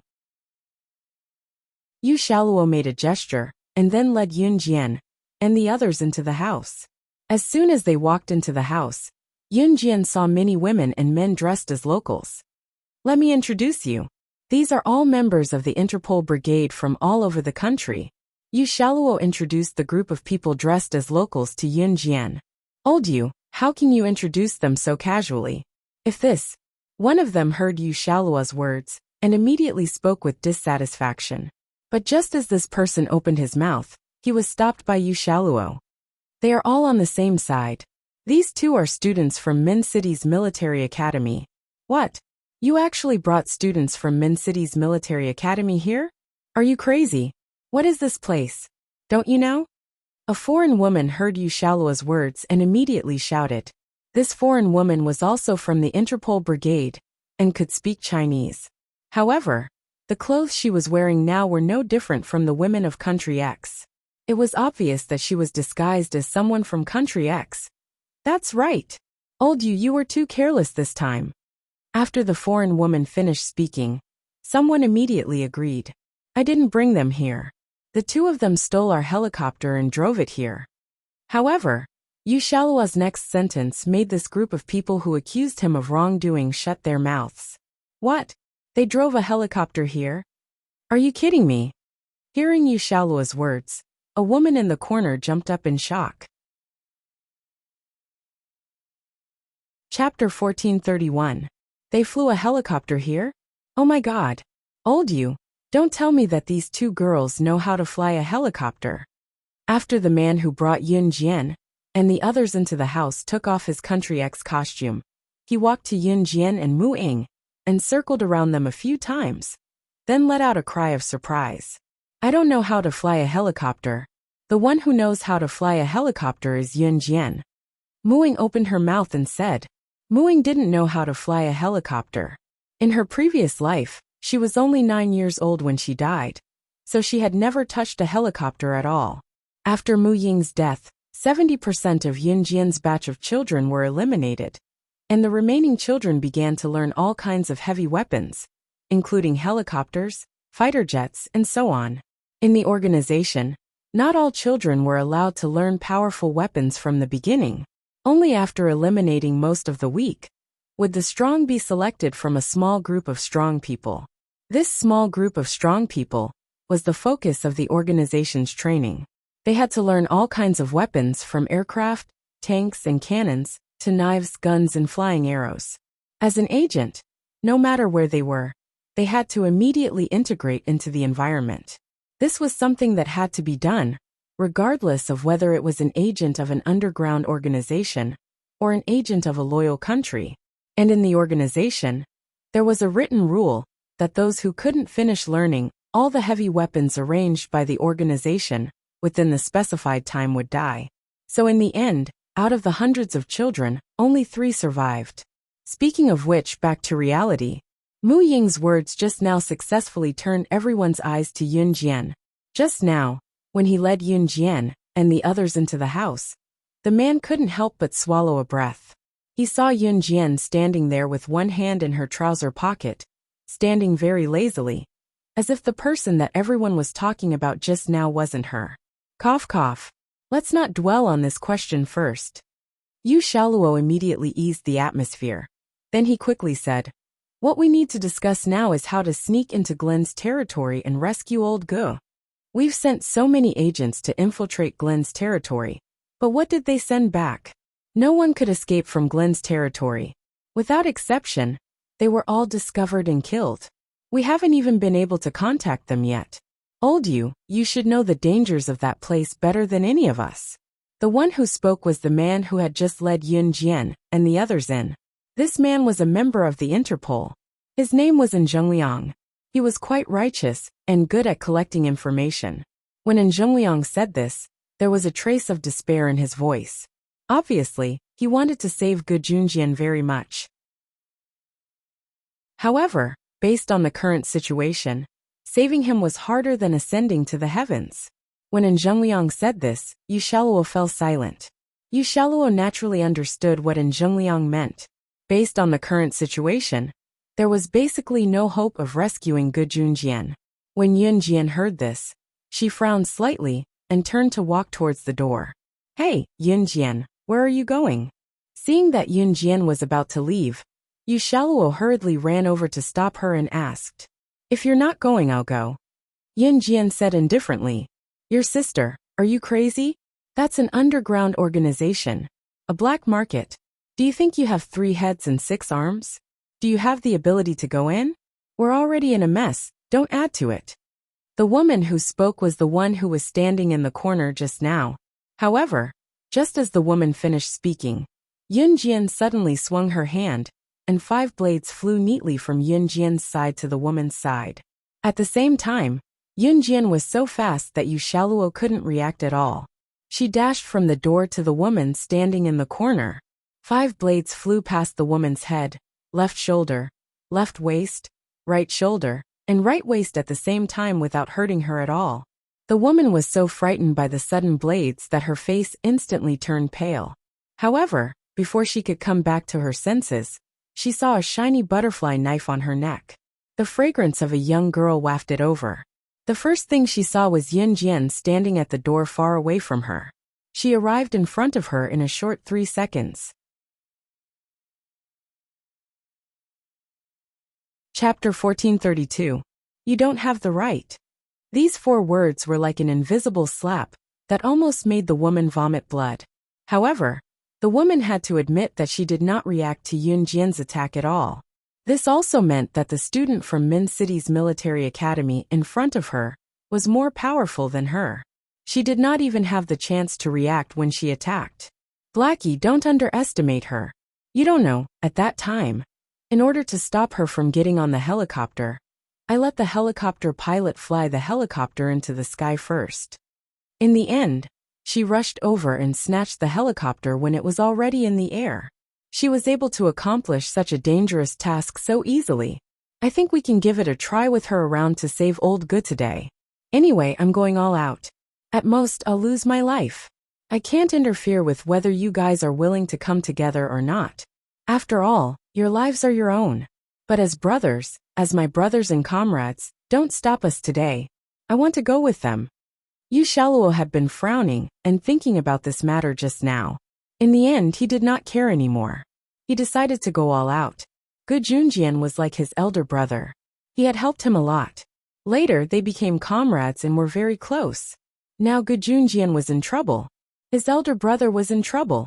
How could he sit still and wait for death? "Yunjian, the 3 of us go." He was willing to believe in Yunjian for once. Yu Shaluo clenched his fists. He shouted at Yunjian and walked out. The woman called Blackie by Yu Shaluo was codenamed Blackie. She was not dark. She was from H country and could speak Chinese. She looked no different from Z country people. Blackie was shocked by Yu Shaluo's story about Yunjian. Now that she saw Yu Shaluo bringing Yunjian and moving to Glen's headquarters alone, she wanted to say, "Hey you." In the end, Blackie stopped talking and could not say anything. "Let them go. Let them go. They know that it's a big fire pit, but they still want to jump there. I told him that we can't move now. When did Yu Shaluo become so unwise?" Seeing that Yu Shaluo could not be pulled back, he followed Yunjian and the other 2 out of the house. And Zhengliang suddenly slammed the table and roared. And Zhengliang was the captain of all the Interpol members present. Yu Shaluo's identity was an instructor at Min City's military academy. He also had another identity. He was a member of Interpol and in Zhengliang's team. "Captain, this." Blackie looked at Zhengliang's eyes. Finally, Zhengliang slammed the table. "Here, Yunjian's use SS2's hua, teat. Teat/SS, this says rights. STTs you people's heat. Some people would be so scared that they would piss their pants before the war started when they heard her identity. But an old fellow like Glenn wouldn't fall for this. However, since these people were not willing to help her, she had to save Gu Junjian by herself. No matter how powerful Glenn was, he was just Yun Jian's defeated opponent. Yun Jian, how are we going to sneak in? Should we split up or? Yu Shaoluo asked Yun Jian. Follow me and listen to my instructions. Yun Jian gave a short answer. Then, she took Yu Shaoluo and Muing to Glenn's house. Chapter 1433. The front desk of Glenn's headquarters was the biggest casino in Country X, the Gleaner Casino. Glenn's headquarters was right behind the Gleaner Casino. To enter Glenn's headquarters, one would have to pass through the Gleaner Casino. The entrance of the Gleaner Casino was heavily guarded. Any rustling of leaves in the wind would alert the guards. To enter, one would have to pass through the security check at the entrance. Yun Jian was familiar with the place as she had been here more than once. Of course, she had been here as Slaying God back then, but she had disguised herself with another face. Slaying God's real face had not been seen by many in the underworld, or even in the assassin and secret agent circle. Perhaps Slaying God would often appear in public, but every time she appeared, she would change her face.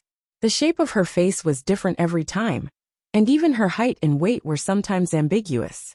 Therefore, outsiders had no idea what Slaying God looked like. Although Glenn was a despicable man, in Yun Jian's world, he was a big shot with an extraordinary international status. Even Yun Jian had to put in some effort to deal with Glenn. At that moment, Yun Jian was standing not far away from the Gleaner Casino with Yu Shaoluo and Muing. The house next to them could cover Yun Jian, Yu Shaoluo and Muing. Follow my instructions from now on, Yun Jian said with narrowed eyes. Muing and Yu Shaoluo nodded. Then, Yun Jian waved, planning to lead Muing and Yu Shaoluo over there. Just as Yu Shaoluo was about to walk over, Yun Jian noticed a few people popping out from the side. They grabbed Yu Shaoluo and stopped Yun Jian and Muing from moving forward. Looking closely, they were none other than Zhengliang, Blackie and the rest. You guys. When Yu Shaoluo saw Zhengliang and the others, he was so shocked that he almost shouted out loud. However, Zhengliang and the others covered his mouth. Little brat, keep your voice down. Just now, you ran out after saying those words in high spirits. As the captain, I can't just sit around and wait for my death. Listen to my orders later. The rest of you, follow me and sneak in. Zhengliang gently slapped Yu Shaoluo's head and said sternly, Captain Yu Shaoluo knew that he had been too impulsive today. Who wouldn't be anxious in the current situation? When Gu Junjian was in trouble, who wouldn't be anxious to save him? However, if he acted rashly, not only would he not be able to save them, he might even lose his life. Zhengliang was considering the big picture. In comparison, Yu Shaoluo was childish. However, Yu Shaoluo had never expected that his team members would still follow him, even though they knew that he was taking a risk. Therefore, Yu Shaoluo was so touched that he couldn't speak. All right, don't say anything. Listen to my orders. Let's go. Zhengliang waved his hand and said. Yun Jian, who was standing at the side, blinked her eyes. I'll bring you in through the back door. In the next moment, Yun Jian's words were heard. What? Back door? Zhengliang suddenly heard Yun Jian's words. He immediately turned his head and looked at Yun Jian in surprise. What back door is there? In order to ensure his own safety, Glenn wanted to enter his base camp. Everyone knew that there was only one way to go, and that was to enter through the main entrance of the Gleaner Casino. How could there be other back doors? Black Sister was stunned for a moment before asking in return. Just follow me, Yun Jian said with a red arc. 10 minutes later, the few of them easily arrived at the backyard of Glen Casino, which was also Glen's base camp. Hiding in the corner, Zhengliang and the others looked at Yun Jian in surprise. Chapter 1434. Don't look at me like that, I know a lot of things. Yun Jian turned the butterfly knife in her hand. She didn't lose her smile and said softly. Everyone's curiosity was piqued when they heard this. But at this moment, no one dared to make a sound. Yun Jian spoke all the way. but she was able to successfully avoid the enemy's attention without being discovered. The few people present were slightly impressed by Yun Jian. They couldn't help but sigh from the bottom of their hearts. This little girl was really too powerful. Just like what Yu Shaluo said. No. It was even more powerful than what Yu Shaluo had described. At least at this moment. They had already entered Glen's base camp. They had sneaked into Glen's base camp in 10 minutes. What an inconceivable thing. One had to know that some of the agents sent into Glen's base camp in the past were even caught as soon as they entered the gate. It took them a few days to barely sneak into Glen's base camp. This was already something that only very powerful agents could do. One had to know how strict the security of Glen's base camp was. It was like a fly flying in from the door. It would be discovered. Because this place was full of cameras. And Yun Jian? She led everyone to avoid one camera after another. She swaggered in as if she was in her own home. That's right. Yun Jian had swaggered in from the back door with everyone just now. She didn't look like she was hiding at all. If they were hiding, it was only now that everyone stopped and hid in the corner under the stairs to discuss countermeasures. Seeing that the few people in front of her still didn't dare to speak, as if they were afraid of being discovered, Yun Jian curled her lips slightly and said, "In the next 10 minutes, no one will pass by this staircase, so you can speak boldly." Based on the fact that Yun Jian had brought them into Glen's base in just 10 minutes, everyone had gone from being skeptical and doubtful in the beginning to believing whatever Yun Jian said now. They believed her without a doubt. "What should we do next?" Yu Shaluo asked. "We have to find the dungeon of Glen's base camp first." And Zhengliang said as he frowned. "Base camp's dungeon?" Blackie asked doubtfully. "The dungeon of Glen's base camp should be in the basement. It's the cell that Glen used to imprison the agents who came to assassinate him. It should be near here." At this point, Zhengliang frowned, and then his face couldn't help but darken. "Captain, what's wrong?" Blackie felt Zhengliang's frown and couldn't help but ask. Intuition told Black Sister that the dungeon was not simple. Sure enough, Zhengliang's next words made the hearts of everyone present tense. The dungeon of Glen's base camp was once known as the strongest cell in Europe and America. Not only were there agents who came to assassinate Glen, but there were also assassins and agents who were subdued by Glen. Even some international people who refused to submit to Glen were imprisoned there. Furthermore, this dungeon is heavily guarded. I've heard that the dungeon's door is built with the most advanced technology. Even if heavy weapons like tanks or cannons were to bombard the dungeon's door, the dungeon's door would still be as sturdy as iron. It's rumored that it's impossible to escape from the dungeon, because there were many checkpoints set up in this dungeon. Even top international figures could only escape a short distance if they wanted to. Rumor has it that since the construction of the dungeon, no one has ever succeeded in escaping. Chapter 1435. Glen's base camp covered a very large area. Glen had originally built a dungeon here. This was not a secret, but something that everyone knew. And Zhengliang had never thought that they would really be able to enter Glen's base camp. He had already prepared to retreat in the fastest way if he was exposed. No matter what, as the team leader, he had to protect his team members, as well as the two little girls from Min City's military academy. Even if he had to sacrifice his life, he had to protect them. However, Zhengliang had never thought that they would really enter Glen's base camp in just 10 minutes. As for the dungeon in Glen's base camp, this was not a big secret. It was something that anyone with a little fame in the international circle knew about. Even if he didn't have any fame, he wouldn't be afraid that no one would tell him about it if he inquired about it internationally. The dungeon in Glen's base camp was guarded by a forest. It was even more difficult than entering Glen's base camp. In the dungeon, other than the most high-tech door installed at the entrance, there were also heavy guards inside. Not even a fly could fly out. It was said that the most powerful one had escaped from the dungeon cell to the entrance, and almost succeeded in escaping. In the end, because he couldn't crack the password to open the door, he was shot to death by a large wave of guards armed with machine guns. Hearing Zhengliang's words, Black Sister, Yu Shaluo, the two special forces soldiers standing around, and the members of Interpol all had gloomy expressions.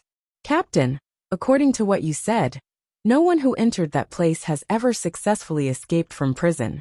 If our people who were captured and imprisoned are really there, then wouldn't we not even have a 0.1% chance of winning? Black Sister's face stiffened as she asked. Although this was an indisputable fact, and Zhengliang couldn't bear to say it when he saw everyone staring at him in unison. However, in the end he still nodded. That dungeon was built a little earlier than Glenn became the boss of the underground black market in Europe and America. It is said that Glenn doesn't like to kill people. He likes to imprison all the agents who assassinate him in the dungeon, and then let them fight on their own. That dungeon should be a place where the winner is the king. A place where the winner is the king. This also meant that in the dungeon, the weak and the strong, if the strong wanted to kill the weak, they didn't need anyone's permission. In that case, wouldn't Gujunjian be in danger? Let's go. Yunjian stood up and walked out. Yunjian, don't go. Yu Shaoluo had just stood up and followed Yunjian out of the staircase when he saw a group of people standing in front of the staircase. Wasn't the person in the middle of this group the famous Glenn? At this moment, Glenn was looking at Yunjian and Yu Shaoluo as if they were prey and downstairs. Glenn's appearance was very ordinary. His hair was very short, and he was not tall. He was a very ordinary old man, about 50 or 60 years old. Seeing Glenn standing there quietly with a group of people, Yu Shaoluo's heart almost jumped out of his chest. It was as if a ghost had suddenly appeared. Hey you guys! Seeing Yunjian and Yu Shaoluo walk out of the staircase, and Zhengliang, Blackie and the others followed. The two groups of people looked at each other. When they saw Glenn, and Zhengliang, Blackie and the others turned pale with fright. At this moment, Glenn suddenly laughed out loud and waved his hand. My prey, I've been waiting for you for a long time, hee hee hee. Laughing loudly, Glenn's subordinates took a large bottle of spray and sprayed it at Yunjian and the others. The people who were sprayed quickly fainted. Glenn's group was already prepared, so they naturally wouldn't be stunned by their own spray. No one saw the smile on Yunjian's face before she fainted. Chapter 1436. In the haze, everyone fainted. Before they fainted, the people who were frightened by Glenn's sudden appearance only had one thought. It's over. Glenn had a strange habit. He liked to watch people kill each other, and not be easily killed by his own shot. Therefore, he built the dungeon to watch this group of people fend for themselves. The dungeon held all agents, assassins, or black market forces from all over the world. Those people were all demons who killed without batting an eyelid. They knew the way of survival, and were used to killing to increase their vanity. In that place, the king of killing was the ruler. Yunjian woke up early. She leaned against one of the prison walls and closed her eyes. F***ck. UB**tch get moving. Like a corpse. D**MNB**tch. I won't F***ck you until you cry. A howl came from the side. Without opening her eyes, she knew that a man was forcing himself on a woman. The prison Yunjian was in was very big. It was about the size of 5 classrooms. Moreover, it was full of people. Men and women were mixed together. Here, there was no distinction between men and women. If a woman was too weak, she would become a tool for men to vent. Yunjian opened her eyes and saw Muing, and Zhengliang, Black Sister, Yu Shaoluo, and the others. Looking to the side, there was Gu Junjian, whom she had not seen for a long time, and Gu Yunjian's teammates who were caught here with him. Yunjian, you're finally awake. Yu Shaoluo heaved a sigh of relief. Yunjian had actually woken up a long time ago. Or it could be said that she had not fainted. Only then did she stand up. From the beginning, she had already figured out everything. After Gu Junjian and his teammates sneaked into Glenn's base and were discovered, they were locked up in the dungeon. In the dungeon, other than women who were not strong enough and became slaves for men to vent, the newcomers would be beaten up by the old people in the dungeon. Some of them would even die. The reason why Yunjian and the others were fine and Gu Junjian was not killed was because Gu Junjian and the others had a very strong teammate, so no one dared to bully them. While Yunjian was unconscious, the third corpse had already been moved out of the dungeon. Those were the corpses of the weak. What should we do? In this kind of place, we will be killed sooner or later. Blackie asked with a pale face. Gu Junjian had a very strong teammate named Lin Wei. The reason why Yun Jian and the others weren't challenged by those lunatics in the dungeon was because of Lin Wei. But now Lin Wei was already covered in injuries from fighting with that group of people. He couldn't hold on any longer. In a place like this, there were only people who were beaten to death. Even a very powerful person would die from exhaustion or infection of their wounds after challenging one expert after another. This was the dungeon. Anyone who entered would die without a doubt. Yun Jian knew this, but she acted as if nothing had happened. Her goal had been achieved. She had found Gu Junjian. At this moment, a group of men suddenly walked over. This group of men walked in front of Yun Jian and the others, looked at Yun Jian, Muing and Blackie, and then said with an evil smile, Yo yo yo, 3 chicks have come. You know the rules here, right? The chicks have to be given to our boss to enjoy. How about it? You guys should obediently hand them over, This person smiled very wretchedly. The boss he spoke of was the most powerful person in this dungeon. Hearing this person's words, Gu Junjian didn't even care about being afraid. He directly protected Yun Jian and the other 2 behind him. F***CK, you don't want to? Haha, that way of yours is about to die. Let's see who can save you this time. Before the man could finish, Yun Jian pulled Gu Junjian, who was standing in front of her, away. She squinted her eyes and licked her lips as she looked at the people in front of her.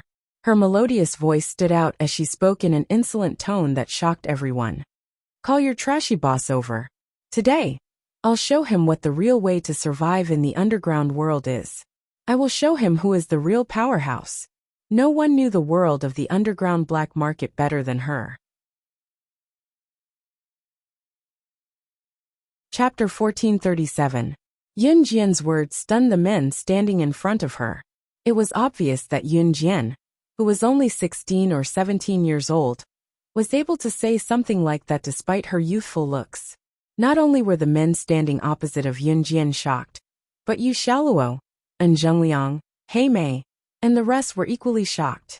It even attracted the attention of all the prisoners sitting around the dungeon. Gu Junjian was the only one who knew the reason why Yun Jian dared to say that. Gu Junjian was aware of Yun Jian's identity as slaying God.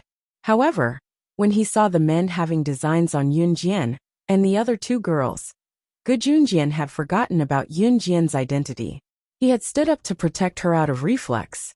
Yo yo yo, is this chick challenging our prison boss?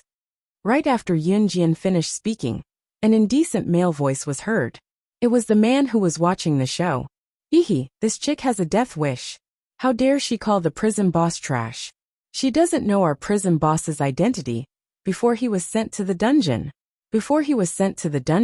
He was Martial King, ranked 10th on the International Assassin chart. If we weren't trapped here, we wouldn't even have the chance to meet Martial King, who's ranked on the International Assassin chart. Another male voice sounded. This voice was as lazy as it could be. Most of the people here had the mentality of, I won't be able to get out of the dungeon anyway. They were here to drag out an ignoble existence and live as long as they could. There was nothing to talk about. So the people here liked to talk about their past deeds outside. And Zhengliang, He Mei, Yu Shaluo, and the rest looked worried when they heard that the prison boss was once ranked on the International Assassin chart.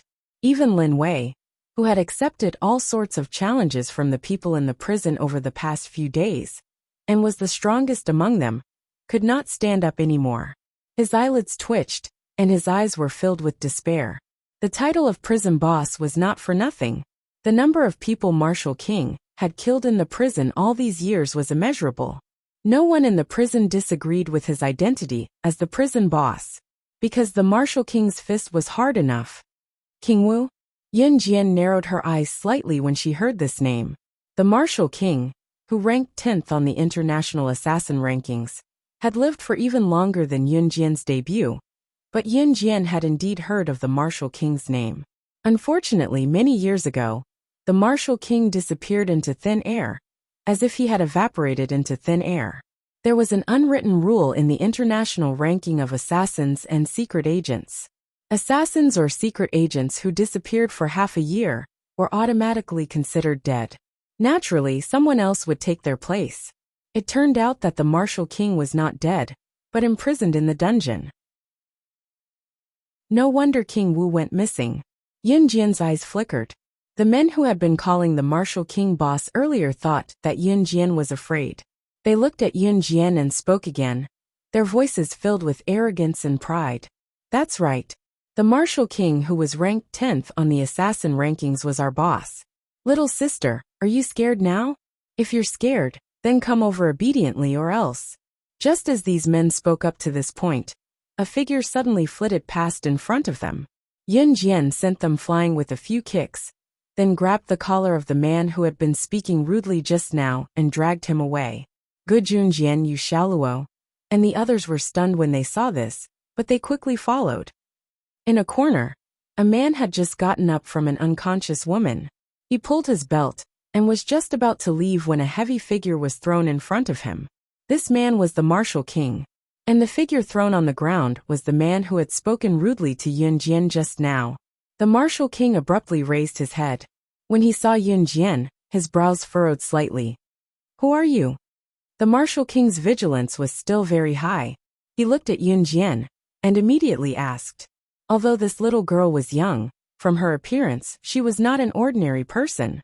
Not long after the martial king asked, Yun Jian's equally arrogant words were heard. Chapter 1438. Good Yun Jian and Muing, who were the first to rush up, were not surprised when they heard Yun Jian's words. After all, the two of them already knew about Yun Jian's identity. However, Zhengliang, Black Sister, and the others who caught up from behind, as well as Lin Wei, who was being supported and beaten to the brink of death, were all stunned when they heard Yun Jian's words. Yun Jian, what did she say? Not only did she say that King Wu was a trash boss, but now she wants King Wu to give up his position as the prison's boss? Black Sister didn't like Yun Jian very much when she appeared, because in Black Sister's eyes, Yun Jian was here to cause trouble. Now, she disliked Yun Jian even more. Lin Wei was the strongest in their group, and the only reason why the people in the prison didn't bully him was because Lin Wei was still alive. However, there were still a lot of people who were eyeing Lin Wei covetously, waiting for Lin Wei to die, before rushing up to make things difficult for Good Yun Jian and the others. Probably because the people here were locked up for a long time without seeing the light. The only thing left in their world was killing. King Wu, who was standing opposite Yun Jian, stretched out his thumb and rubbed his nose. His ugly face was full of red pimples, and it looked like he had overindulged in debauchery. In the past few years, the only person who dared to challenge me was you, little girl. King Wu rubbed his hands and said this sentence in a strange tone. It was obvious that King Wu was now very unhappy with Yun Jian's actions. The evil aura emitted from King Wu's body made Lin Wei tremble. Lin Wei was the strongest in Gu Yunjian's group. At that time, he fought with King Wu once, and was defeated in a few moves. However, King Wu didn't kill him. Everyone in the prison knew that King Wu liked to torture people slowly. When people were tired, or he wanted to make a move, he would kill them. Later, before King Wu killed Lin Wei, Gu Junjian, and the others, Yun Jian came. What a pity.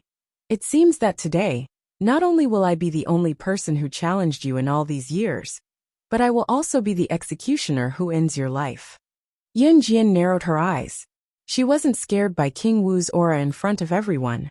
Instead, she openly looked at King Wu and said this arrogantly. A 16 or 17-year-old girl had just said something that many of the men present didn't dare to say. They didn't even dare to let out a fart. Everyone present was stunned. Did this little girl go crazy after realizing that she couldn't go out? Was she stupid? Because she couldn't accept the truth, she went crazy? Yun Jian, you want to kill us? Black Sister ground her teeth, using a voice that was equivalent to a warning to speak these words very softly from her mouth. Yun Jian's right's words died to dies Yin, as always to death. She just to die to die. She as always caused trouble was causing cause troubles Yun. SSS to dies to die. But now, she actually went against King Wu's words. Everyone present knew King Wu's strength. If they were to go against King Wu, then all of them would die.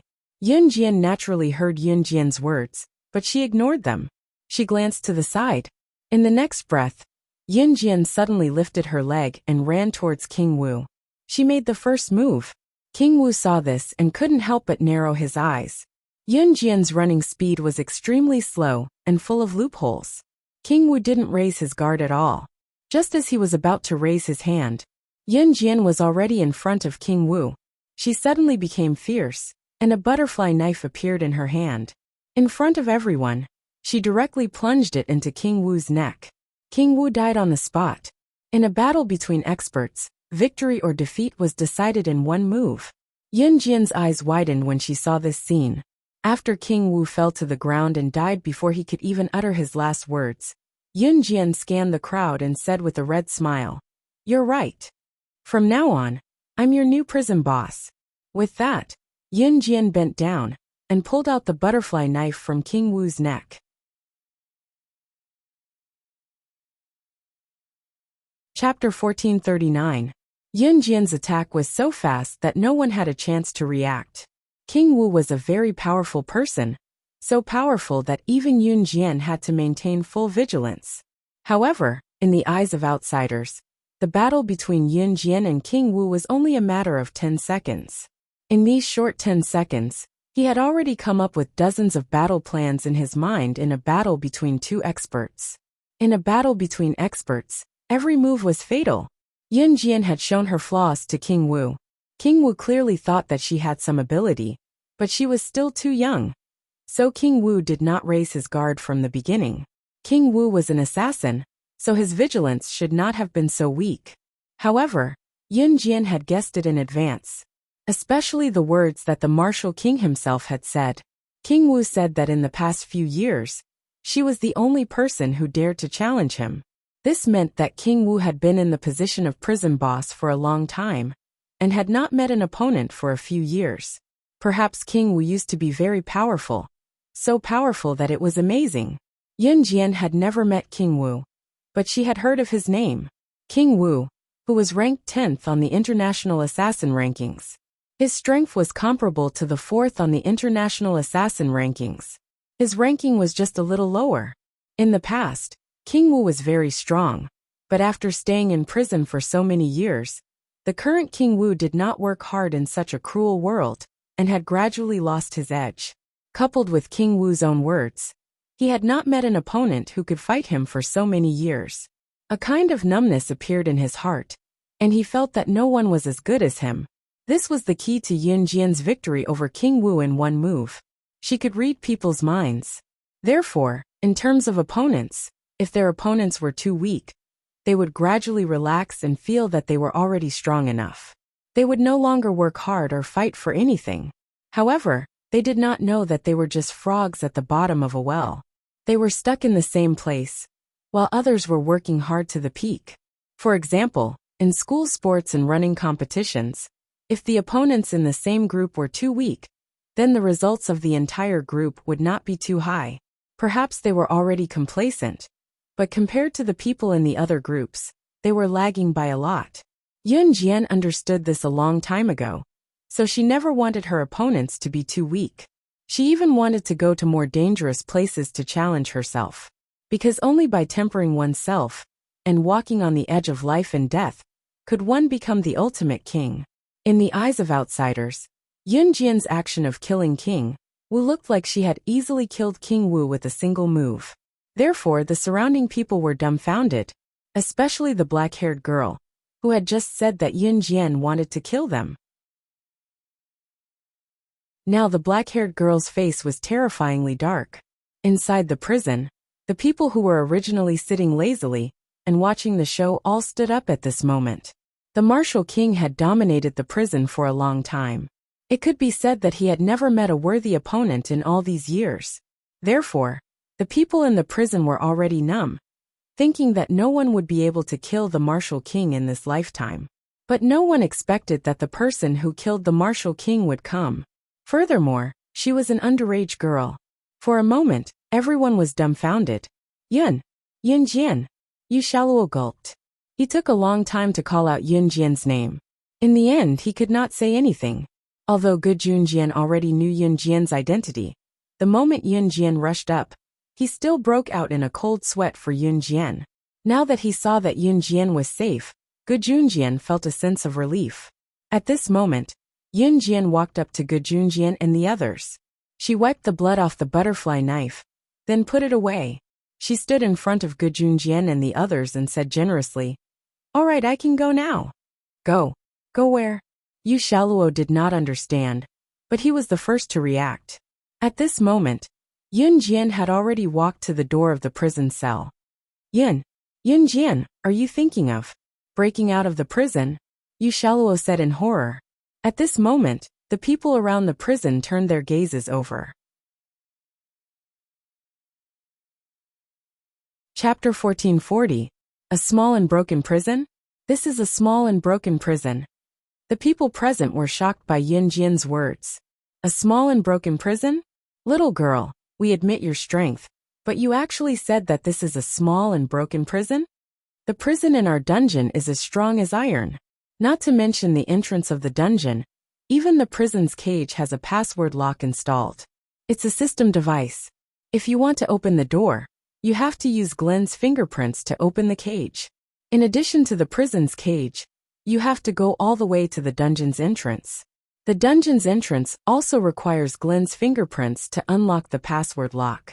Here there are 2 thresholds, not to mention the guards that were patrolling the area. Moreover, if we casually touch the password lock, the alarm system will immediately be pulled. We will be caught before we can even start to escape.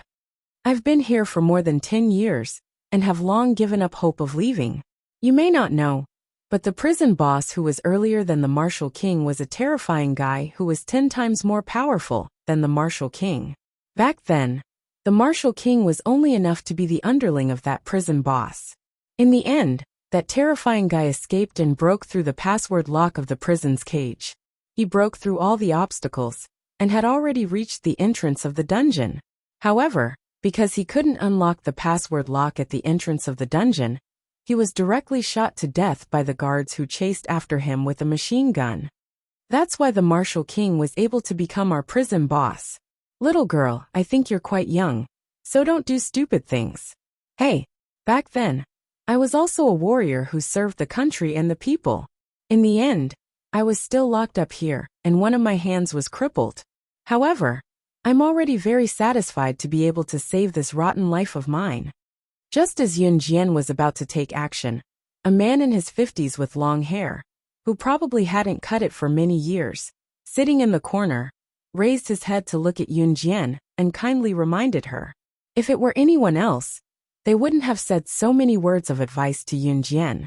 After all, just like the previous prison boss, the Martial King, if someone questioned his ability in front of everyone, according to the Martial King's character, he would guarantee to kill the person who questioned his ability at the first moment. The words of this man with long hair in his 50s made Yun Jian narrow her eyes, and made Zhengliang, Black Sister and the others turn pale with fright. First of all, it can be confirmed that the terrifying guy that this man was definitely the one Zhengliang mentioned before. The one who escaped the farthest, and was shot to death by a machine gun because he couldn't unlock the password lock at the entrance of the dungeon. However, everyone didn't expect that person to be 10 times more powerful than the Martial King. If that was the case, would Yun Jian not have an even lower chance of winning? Wanting to escape, that was simply courting death. Escaping prison, that is death. Yun Jian, don't drag us into your mess. I've been putting up with you for a long time. You've been causing trouble for us since the beginning. Look what you've done now. We're all going to die here. Ah. Hee. Then do you know how to unlock the password lock? Have you ever thought that if you escape, you will be like the previous boss, who was shot to death by a machine gun, because he couldn't unlock the password lock? Don't make trouble for us, we. Black Sister clenched her fists, and made a gesture of tolerating Yun Jian for a long time. Gotcha. However, before Black Sister finished speaking, the sound of a lock being unlocked was heard. Black Sister and the others turned their heads in surprise. only to see that Yun Jian had already unlocked the password lock in her hand. Chapter 1441. Careless? He accidentally unlocked the password lock? Everyone was stunned. In front of the prison cage was a door with a password lock. This password lock was monitored by a computer program. Unless Glenn pressed his finger and fingerprint on the top of the password lock, the password lock could not be unlocked. Otherwise, if someone reached out and pressed 3 buttons on the password lock would sound an alarm. If someone tried to escape, the guards in the prison would immediately know and rush over. Normally, if the alarm did not sound, there would be no guards patrolling here. Because without the password lock, the prison cage was extremely stable. Even if it was bombarded with cannons, it would not be able to blow it open. The cage of the prison was only a little worse than the entrance of the dungeon. So Glenn had no intention of sending anyone to guard this place. This was because if someone wanted to escape, they would touch the combination lock. Once the combination lock was touched, a loud alarm would sound.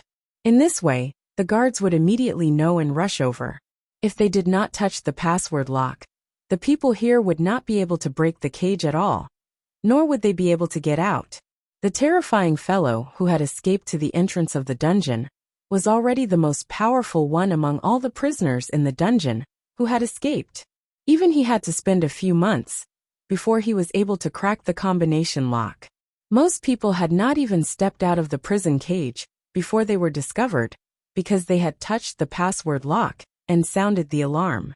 There was an unwritten rule in the dungeon, and that was once someone was found to have escaped from prison, they would be shot on the spot. Therefore, there were many people who had died trying to escape from prison over the years. Over time, the people here did not dare to take the risk of escaping from prison. But what happened today? Black Sis had just finished speaking, and before she could finish speaking, Yun Jian had already unlocked the password lock? Yun Jianyu. At this moment, Black Sis had just recovered from the shock of Yun Jian killing the martial king. In the end, she had just opened her mouth to say something righteous when Yun Jian ruthlessly slapped her in front of everyone. This time, Black Sis's face really darkened. Originally it was not black, but it had really turned black. I won't force you to break out of prison with me. Now those who are willing to come with me, those who aren't can stay. Also, if any accidents happen during the escape, I won't be responsible, because I can still leave without you. Yun Jian looked at everyone in the prison. She reached out and shook the password lock in her hand. In the next moment, she threw the password lock in her hand to the ground. However, she curled her red lips. Although she said that, Yun Jian glanced at Gujunjian. She was here to save Gujunjian. As for why she invited others, it was because she was not alone. She wanted to bring Gujunjian out. The more people, the safer Gujunjian. Even if the guards were to catch up, Gujunjian would not be the first to die. Don't blame her, Yun Jian, for being cruel. This was the way of survival. To achieve one's goal by hook or by crook. This was the principle of being a secret agent. She, Yun Jian, was never a good person, and had never admitted that she was. I'll go with you. The man in his 50s who kindly reminded Yun Jian just now stood up and spoke first. His hair was very long because it had been a long time since he had trimmed it. I don't want to stay here anymore. Instead of staying here for the rest of my life, I might as well fight for my freedom. Even if I die, I won't regret it. My name is Wei Gear, a police officer from country Y. I'll go with you. The man who called himself Wei Gear looked at Yun Jian and spoke. Those who want to go follow me. Those who don't, I won't force you. Yun Jian curled her lips. She did not answer Wei Gear. Instead, she curled her red lips. It was obvious that Yun Jian was not going to say welcome. Other than Wei Gear, Gujunjian, Muing, Yu Shaoluo Linwei, Hei Mei, and Zhengliang, and the rest, there were also a few people who followed Yun Jian. Soon, under Yun Jian's lead, the few of them made countless turns and arrived at a fork. There were 2 guards standing in front of the fork, each holding a machine gun in their hands. Yun Jian waved her hand to signal for everyone to stop. Then, she bit on an unused butterfly knife in her mouth and rolled towards the 2 guards. What shocked Hei Mei, Yu Shaoluo, And the rest was that Yun Jian rolled on the ground and arrived in front of the two guards. Logically speaking, in such a quiet environment, this roll should have made some noise. However, the strange thing was that Yun Jian's roll did not make any noise at all. Yun Jian was not human at all, this supernatural thing. Chapter 1442. Yun Jian silently rolled to the side of the two guards. She did not reach for the butterfly knife in her mouth. Instead, she stood behind the two guards. Because the dungeon was built in the basement, there was no light all year round. They could only rely on electric lights to light up the passageway. Although Yun Jian's movements were silent, when the light shone on the ground, they could see her figure. The two guards originally had their backs facing Yun Jian. When they suddenly saw that under the light, other than their own shadows, there was another small shadow on the ground in front of them, they were immediately shocked. After all, if someone approached them in such a quiet place, they would definitely make some noise. Moreover, the two guards knew very well that if someone wanted to escape from the prison cell, they had to crack the password lock. If the password lock could not be cracked by pressing it 3 times, the alarm would immediately be sounded. The only person who could crack the password lock was the terrifying person who had escaped to the entrance of the dungeon and was shot to death by the guards with a machine gun. Therefore, these two guards were not on high alert to begin with. After trembling violently, the two guards wanted to turn around as if they had seen a ghost. Gu Junjian and Zhengliang, He Mei Yu Shaoluo, and the others who were hiding in the corner were terrified. The two guards turned around. Just as the guards turned around, however, they saw that Yun Jian and Gu Junjian, and the others who had peeked their heads out from the corner, had already left the cell. The guards were about to cry out in shock when they heard Yun Jian's voice. Yun Jian, who was standing in front of the two guards, suddenly reached into her pocket and took out 2 pieces of paper that were rolled into a circle. The two guards were shocked that Yun Jian and the others had escaped from the prison and were about to scream. She took out the paper towels with both hands and stuffed them into the two guards' mouths before they could make a sound. Then, Yun Jian grabbed the two guards' jackets and used their own jackets to completely tie them up. Yun Jian then held the butterfly knife that was biting her lips in her hand. She pressed the butterfly knife against the neck of one of the guards and called Gu Junjian and the others who were hiding in the corner to come over. Gu Junjian and the others walked over very carefully. There were only 2 guards nearby, but they still chose to be careful in order to prevent any accidents.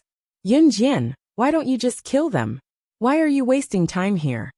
He Mei said to Yun Jian angrily. Yun Jian ignored He Mei. She lowered her head and looked at the 2 guards. She whispered to the guard whose neck she was pressing, "Dungeon entrance, lead the way." He Mei was a little angry that Yun Jian did not kill them and was wasting time here.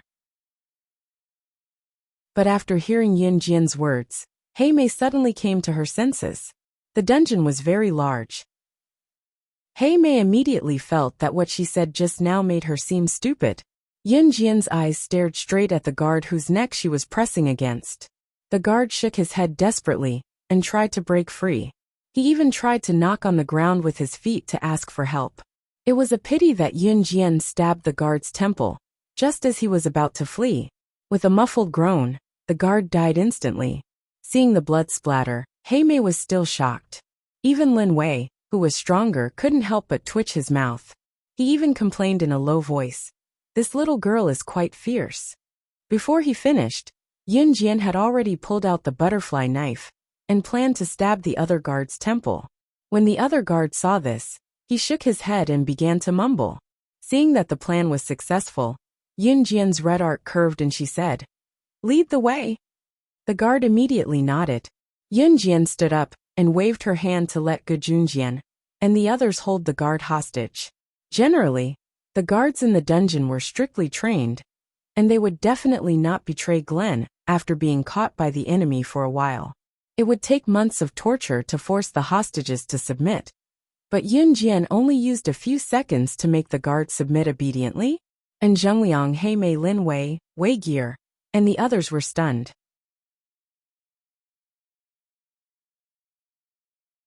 Chapter 1443. The second one to follow was Mu Ying. She was holding a shiny pistol in her hand. Those who didn't know would wonder where she got the gun from. But Lin Wei saw it clearly just now. Mu Ying's gun was snatched from a prisoner who secretly hid a pistol when she was still in prison. Not only did Mu Ying snatch the pistol, she also knocked the prisoner unconscious. Because Yun Jian was too outstanding at that time, the people around them didn't notice Mu Ying's actions. Lin Wei was considered the strongest in the group, but because he was challenged every day in prison, and it was the kind of battle where one's life or death would be at stake if he wasn't careful, Lin Wei was in a very sorry state at the moment. He was covered in injuries and had to rely on the help of 2 other Special Forces soldiers to walk forward. However, Lin Wei was the only one who saw Mu Ying snatch the pistol, and he was shocked at that time.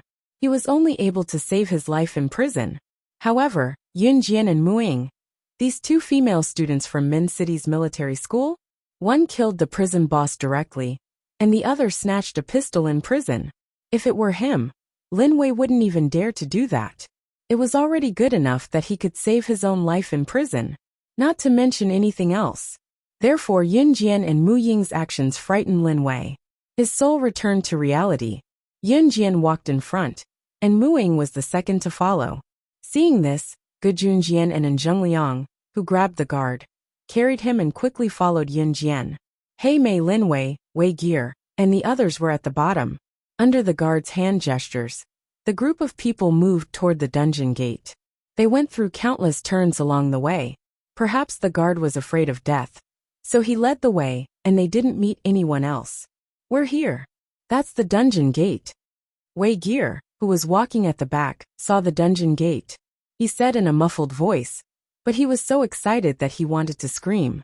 In the end, Wei Gear calmed himself down. How many years had it been?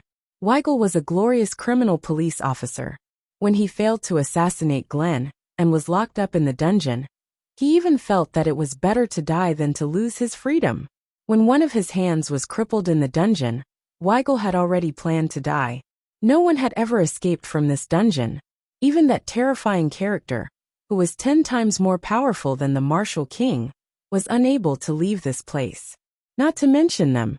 However, Weigel gave up on death because his good comrade, who had been imprisoned with him, had died for him. Before he died, he had shouted at him, "You must live on." Even that terrifying figure could only escape to the entrance of the dungeon, but they actually managed to do it. Wei Gear was excited. At the same time, he was 100% certain about Yun Jian's strength. This little girl's strength was definitely not inferior to that terrifying figure from back then. Perhaps they could really leave this place. They soon arrived at the entrance of the dungeon. There was a password lock hanging above the entrance. This password lock was even more complicated than the password lock in the prison back then. Ordinary people would not be able to understand the program on this password lock. Yun Jian quickly unlocked it. Blackie said excitedly. At the same time, her heart clenched tightly. It's too late. They're coming. Yun Jian narrowed her eyes.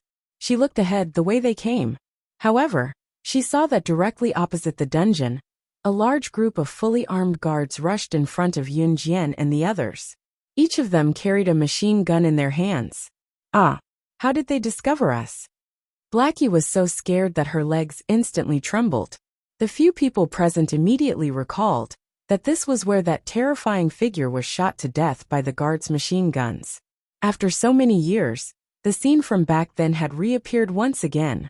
Yun Jian wanted to unlock the password lock on this side of the dungeon. Naturally, she would need more time than the prison. And now, the guards were all holding machine guns in their hands. The muzzles were pointed at everyone present.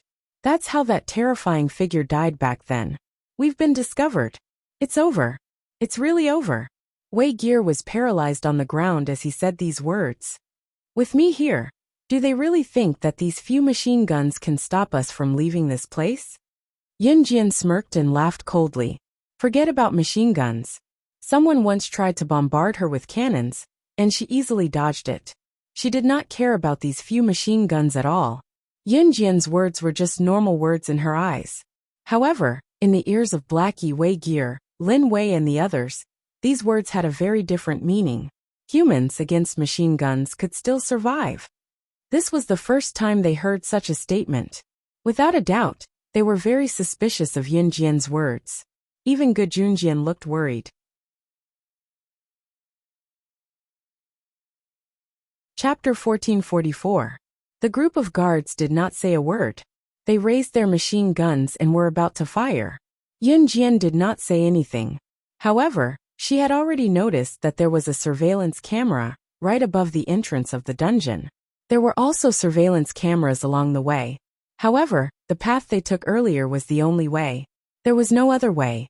Or to put it another way, Yunjian knew from the start that the guards had purposely led them here. At this moment, the group of guards had already raised their machine guns. Muing, take them away. Just as the group of guards were still loading their machine guns, and were about to point their machine guns at Yunjian and the rest, Yunjian shouted.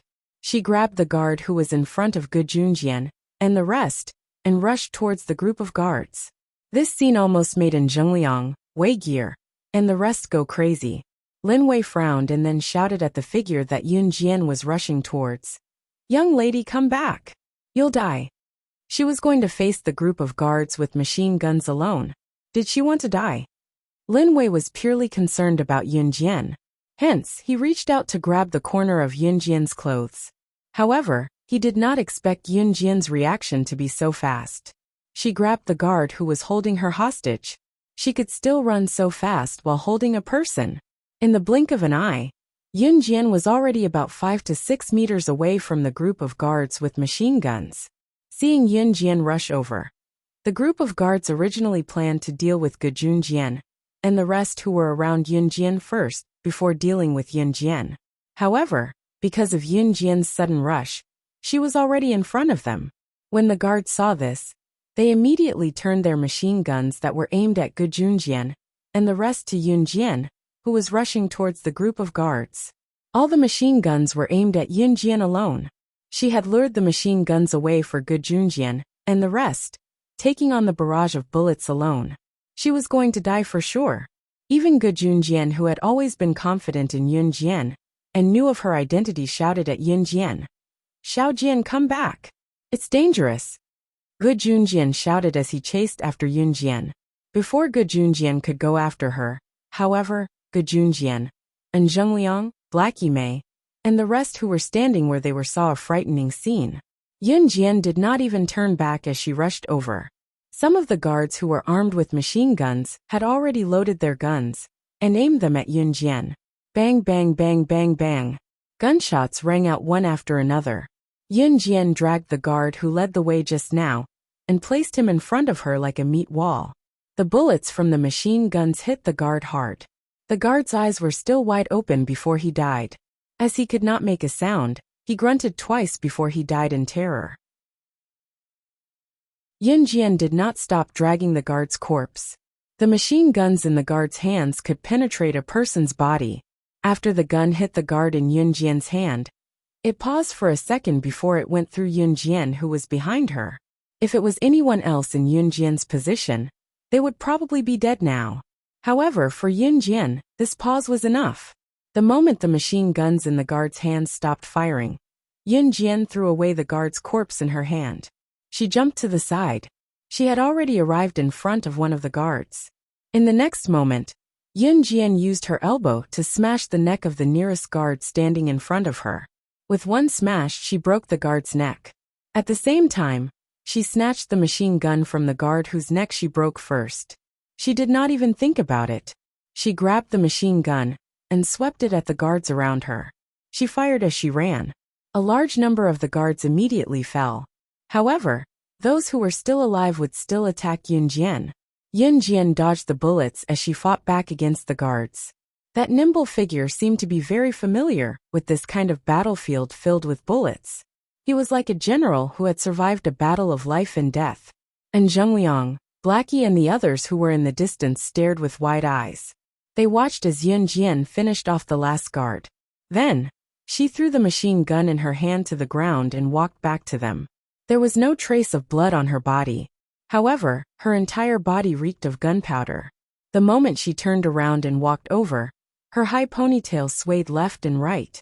At that moment, everyone was in a daze.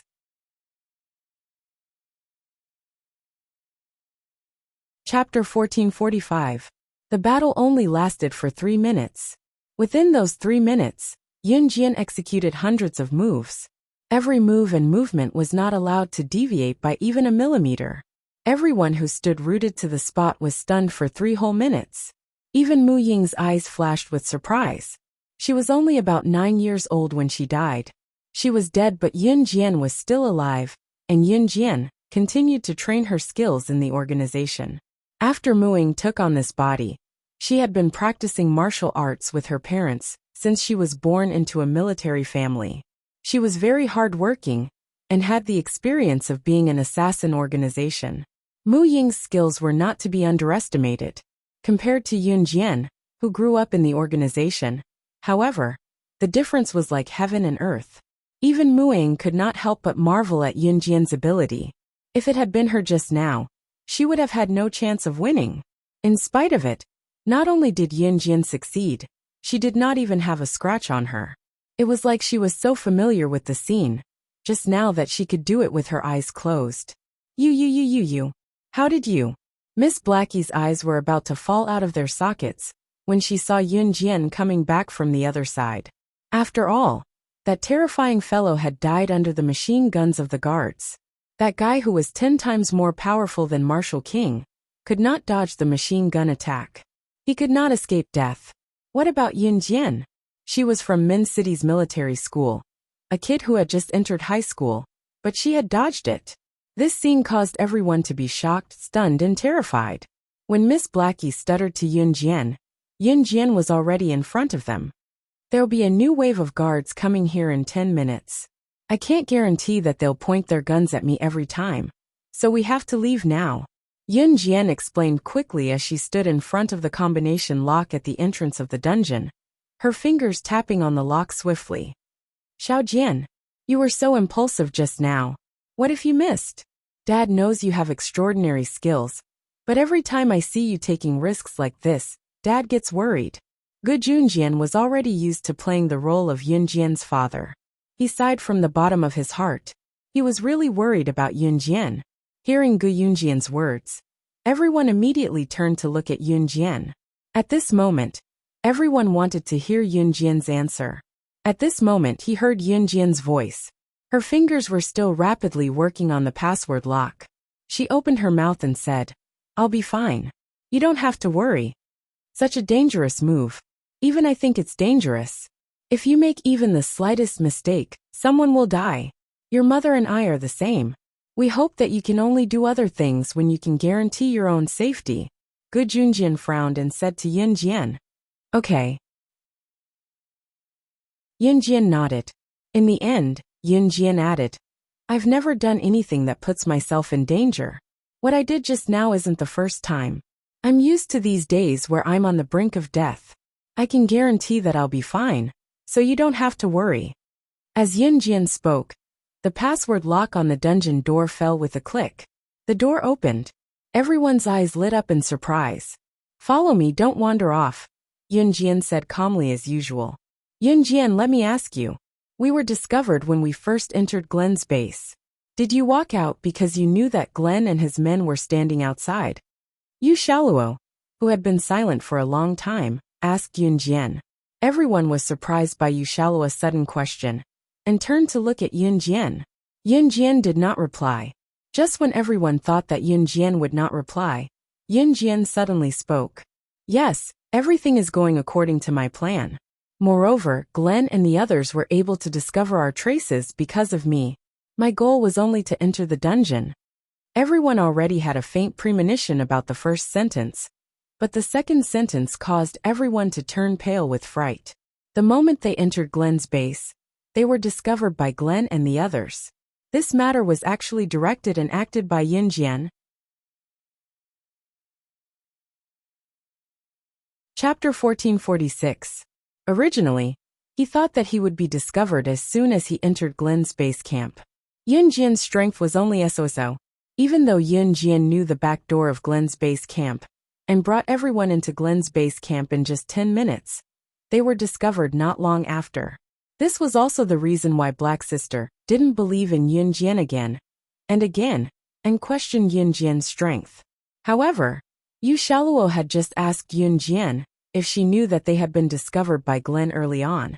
So she walked out at the bottom of the stairs and was deliberately caught by Glen and the others before being sent to the dungeon. And Yun Jian actually replied that not only was all of this in her plan, even the fact that they were discovered by Glen was all done by Yun Jian on purpose. Yun Jian had deliberately let Glen discover them and capture all of them to the dungeon. Yun Jian, what do you mean by that? You actually let Glen discover our whereabouts and then capture us. The dungeon is such a dangerous place, yet you didn't discuss it with us. You said that Glen would capture us and let us in. Have you ever thought about what if we can't get out after we go in? I can understand that you want to save your father, but you can't let all of us take the risk with you. Just now all of us were almost killed by you. Do you know that? Black Sister suddenly reacted. The reason why they were caught in the dungeon was all because of Yun Jian. When she thought of the scenes in the dungeon, she thought of the former prison boss, Marshal King, who used women as tools to vent his anger.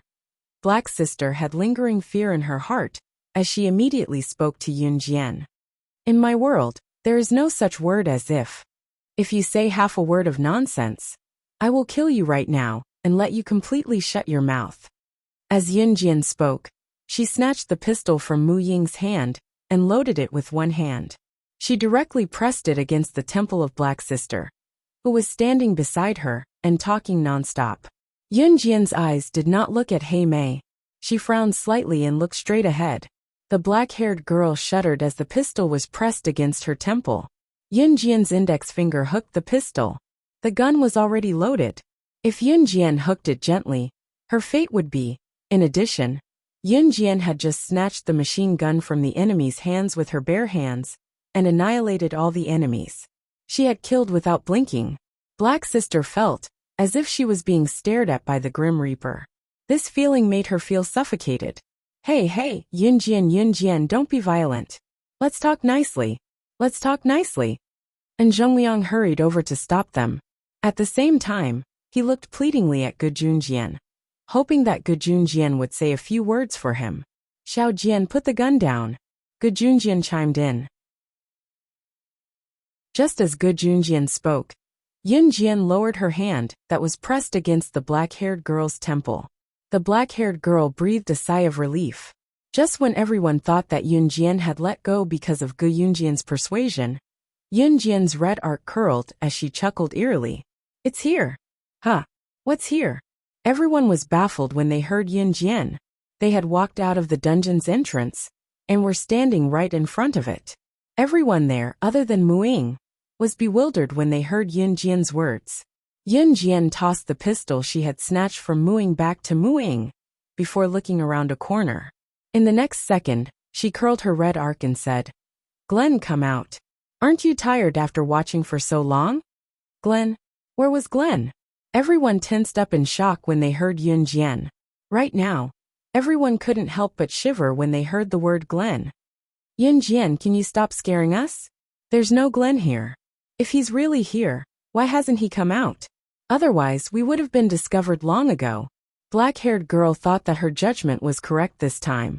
She had just spoken, but before she could finish her words, clap, clap, clap. A round of applause sounded. In the next second, a short, ordinary-looking old man in his 50s or 60s walked out from the corner that Yun Jian was looking at. Was this old man who exuded a menacing aura not Glen? Everyone was shocked when they saw him. Glen spoke abruptly, his words directed at Yun Jian. Chapter 1447. As Glen spoke, he looked at Yun Jian with a probing gaze. As he spoke, Glen had a cruel smile on his face, as if he already knew something incredible. It was a pity that Yun Jian did not fall for it. When she was slaying God, the top secret agent in the international ranking, Yun Jian did not mention that she was an old friend of Glen's. At most, it was Glen who invited Yun Jian to his base and stood behind her with his head bowed like a pug. That was the truth. If Glen knew Yun Jian's identity, He would not have spoken to her in such a tone. Glenn was just putting on an act. Glenn's appearance had frightened everyone present. And Zhengliang, Blackie, and the rest were shocked that Yun Jian could see Glenn hiding in the corner. At the same time, they were shocked by what Glenn said. He said that Yun Jian looked like the top international secret agent. Slaying God? That was an extremely terrifying existence. Even as Interpol, they did not dare to come into contact with that existence. Gu Junjian was the only one who knew that Glenn's suspicion was right. Yun Jian was slaying God. Cut the crap. Let's do it. Yun Jian narrowed her eyes. She did not say anything else, but said directly to Glenn. Hee. What an interesting young lady. Glenn smiled. His smile was more seductive than anyone else's. Glenn, you're old now. You might be able to live a few more years if you smile less. Stop beating around the bush. Just do it if you have the guts. Yun Jian shouted, provoking Glenn. That was the truth. Yun Jian was provoking Glenn by saying that. You. Glenn was angered by Yun Jian's words. Then, he rolled his eyes and felt that he had heard Yun Jian say that somewhere before. Just as Glenn was trying to recall where he had heard Yun Jian say that, Blackie's voice rang again with a member of the criminal police force from Country H who was also from Country H. What should we do? What should we do? She actually went to provoke Glenn. Doesn't she know we're in Glenn's headquarters? She was so arrogant just because she had the ability. She didn't even let me scold her. I really don't like her. Ah! These words were said very softly, as if she was afraid that Glenn would hear her. Moreover, Black's sister, and this member of the criminal police brigade, who came from Country H with her, spoke in their own country's language, Country H. People from H and Z looked almost the same. It was said that dating back to a long time ago, people from H and Z had the same ancestors.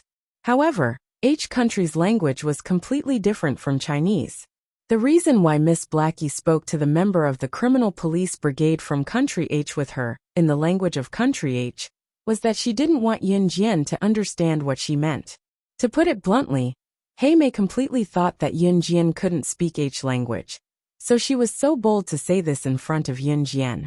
Yun Jian raised her eyebrows. She didn't turn around to look at Miss Blackie, let alone pay attention to her.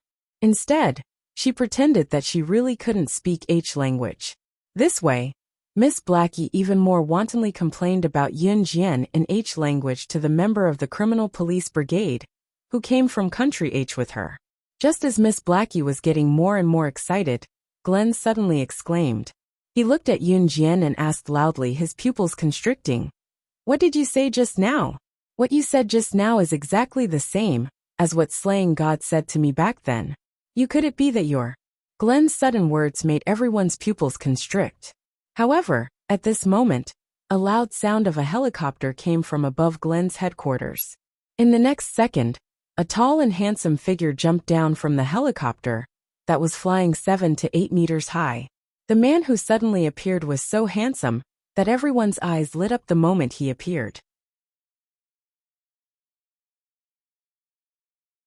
Chapter 1448. After CE jumped down from the helicopter that was about 7 to 8 meters in the air, he stopped his momentum and straightened his body. He suddenly appeared, and the helicopter suddenly flew over, so everyone present was surprised. However, Yun Jian was not one of them. Yun Jian was only slightly surprised. Why was he here again? Although that was what she thought, Yun Jian's heart was still warm when she saw CE always appearing when she was in danger. Even Glenn was shocked when he saw CE's sudden appearance. He then looked at CE from head to toe. Everyone turned to look at the man who had jumped down from the helicopter that was about 7 to 8 meters in the air. CE looked at Glenn with eyes as sharp as a hawk's after he jumped down. This glance caused Glenn to tremble slightly. Glenn, had been in the black market for decades. This was the first time he had felt the sharp gaze of a man in his 20s. His entire body involuntarily trembled for a while. However, CE's thin lips moved. He looked at Glenn with his sharp black eyes and said bluntly, Glenn, the boss of the European and American underground black market. Who are you? CE had already seen Yun Jian. However, he did not walk over to her directly this time. Instead, he looked at Glenn. Glenn initially thought that other than slaying God, who was ranked first on the International Secret Agent ranking. He would not lose his imposing manner in this world. However, he did not expect that today.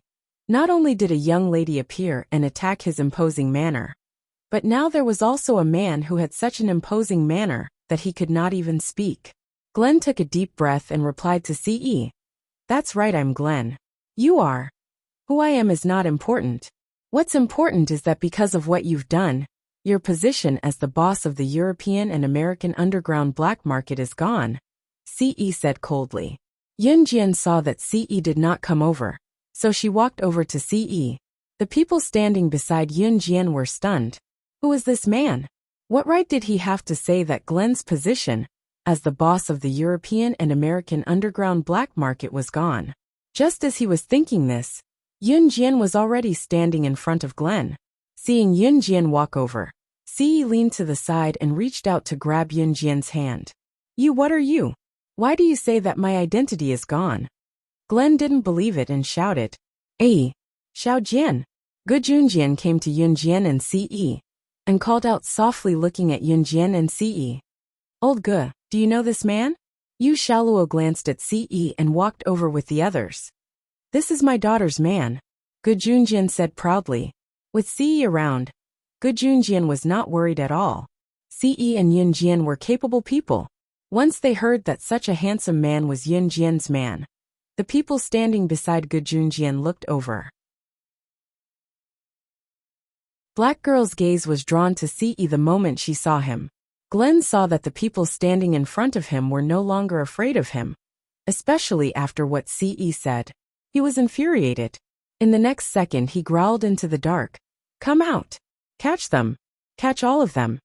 Glenn was still in the mood to tease Yunjian just now, but he was only left with rage now. Glenn's men, who were originally hiding in the dark, only waited for Glenn's order to come out with machine guns on their shoulders. Despite Glenn's roar, there was no movement in the dark at all. Where are they? Where are they? Come out, all of you! Glenn was panicking now. No matter how capable Glenn was when he was young, he was old now, and his ability was not what it used to be. If it were not for the group of powerful guards, he was at most a good for nothing.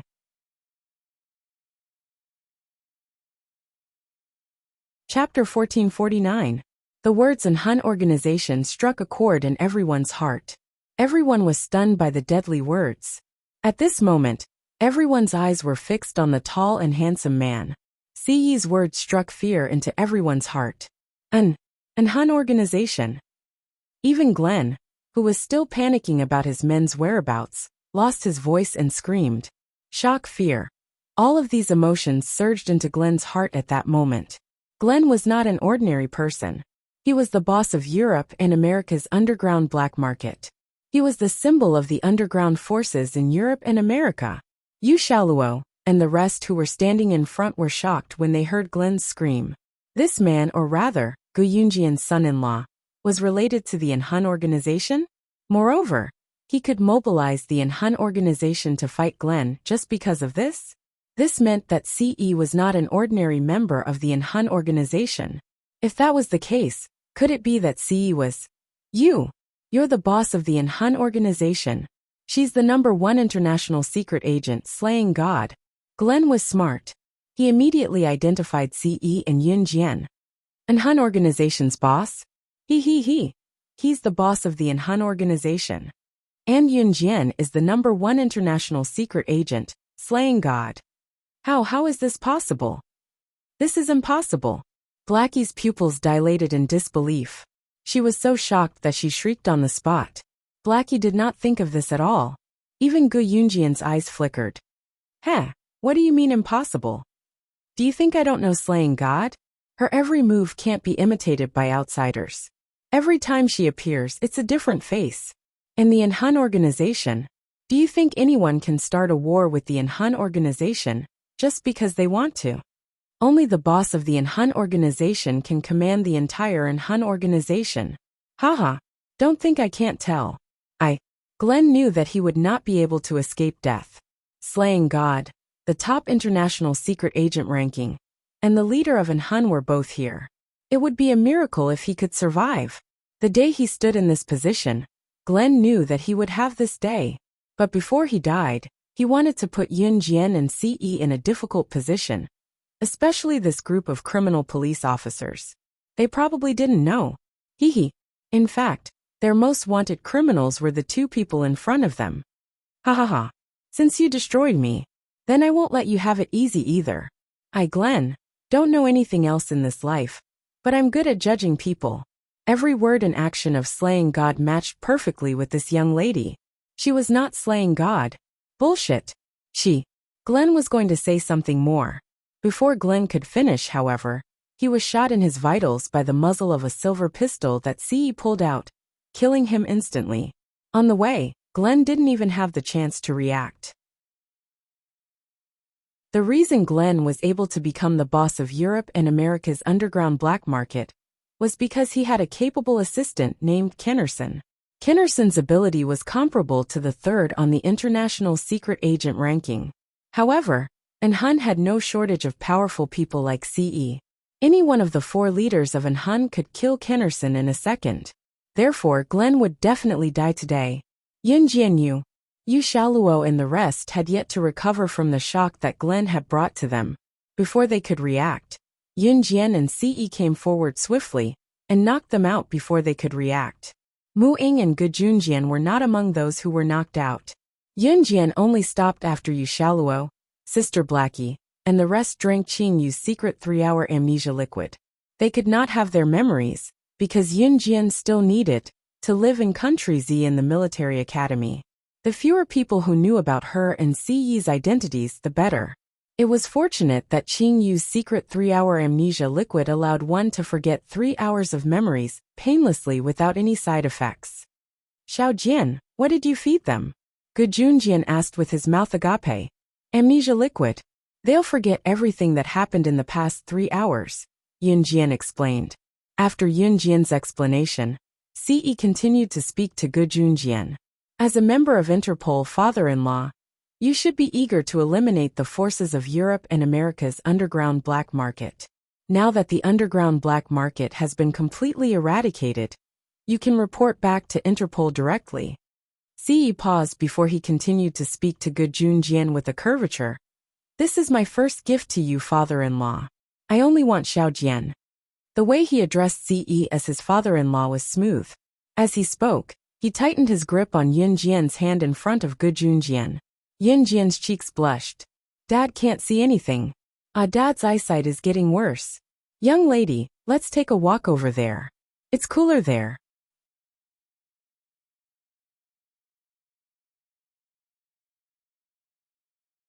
Chapter 1450. It was Yun Jian's first time learning that Gu Junjian was a member of Interpol. She had never investigated Gu Junjian before, so she was not sure. However, these were all confidential information. Usually, such identities were not allowed to be revealed in the military. They were not even allowed to reveal a word about it to those closest to them. Watching Gu Junjian leave with Mu Ying, Yun Jian's lips curved into a faint smile. Gu Junjian reported the incident to Interpol in the end. In the end, all the credit was given to Gu Junjian and the rest. This was also Ce and Yun Jian's intention. Yun Jian in particular did not want to be crowned with a new title in her daily life. Yun Jian did not want to experience it, especially when she won first place in the military training field and became the center of attention in school. That was why she allowed Gu Junjian and the rest to take all the credit. However, as the only person who managed to escape from the dungeon, the special forces and members of various countries who were rescued from the dungeon later could not be forgotten. It was just that everyone only knew that there was a teenage girl who was the first to successfully escape from the dungeon with someone else. As for who Yun Jian was, it was a figure that would be mentioned in the international news. All in all, an Hun group had helped Interpol to eradicate an international cancer. Everyone in Interpol knew about it. However, an Hun group had done a good deed and retreated quickly. Yu Xiaoluo and the rest were in a daze, not knowing what had happened in the past 3 hours. Gu Junjian brushed them off and did not pursue the matter further. That night, Yun Jian and Gu Junjian were sent back to Longmen City by Ce's helicopter. The next day was Saturday, and the food festival was held on Friday. Saturday was Qin Yiru's birthday. On the day she returned home, Yun Jian did not wish Qin Yiru happy birthday early in the morning. She made an appointment with her friends and planned to pick out a gift for Qin Yiru in the afternoon. Gu Junjian did not say anything to Qin Yiru and went shopping with his old comrade. Everyone had left early in the morning. Qin Yiru did not even remember that it was her birthday today. She could not help but wonder why everyone had left so early in the morning. Never in her wildest dreams would she have imagined that this person had not gone out to play, but to buy her a birthday present. Yun Jian made an appointment with Lu Fian. Chun Sini couldn't come out because she had something to do. Lu Fian was the first friend he had met since he was reborn in Xinjiang town. Come to think of it, today was the first time the two of them had met a year ago. Some time ago, Lu Fian was disappointed when she found out that Yun Jian had gone to Min City after she had finally gotten into a school in Longmen City. Yun Jian waited for Lu Fian at the entrance of a coffee shop where they had agreed to meet. After waiting for about half a minute, Lu Fian, who was carrying a small backpack, hurriedly ran over. There was another girl beside Lu Fian. Phew, almost late, haha. Lu Fian chuckled and studied Yun Jian from head to toe before telling her. Xiao Jian, you haven't gotten tanner after a month of military training. Your skin is so good. Lu Fian chortled and introduced the friend beside her to Yun Jian.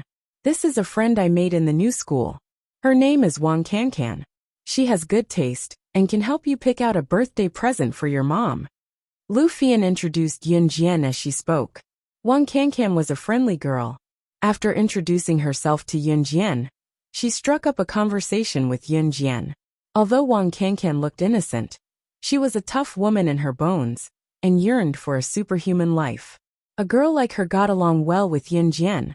She was generous and did not fuss over minor matters. Let's go to the mall later to buy a birthday present.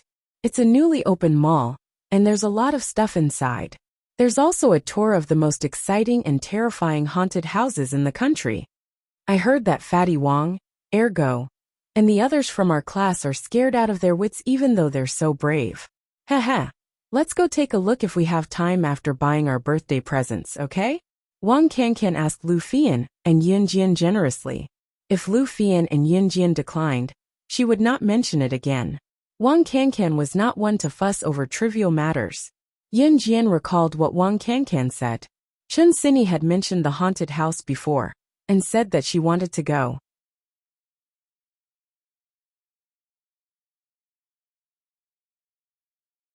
Chapter 1451.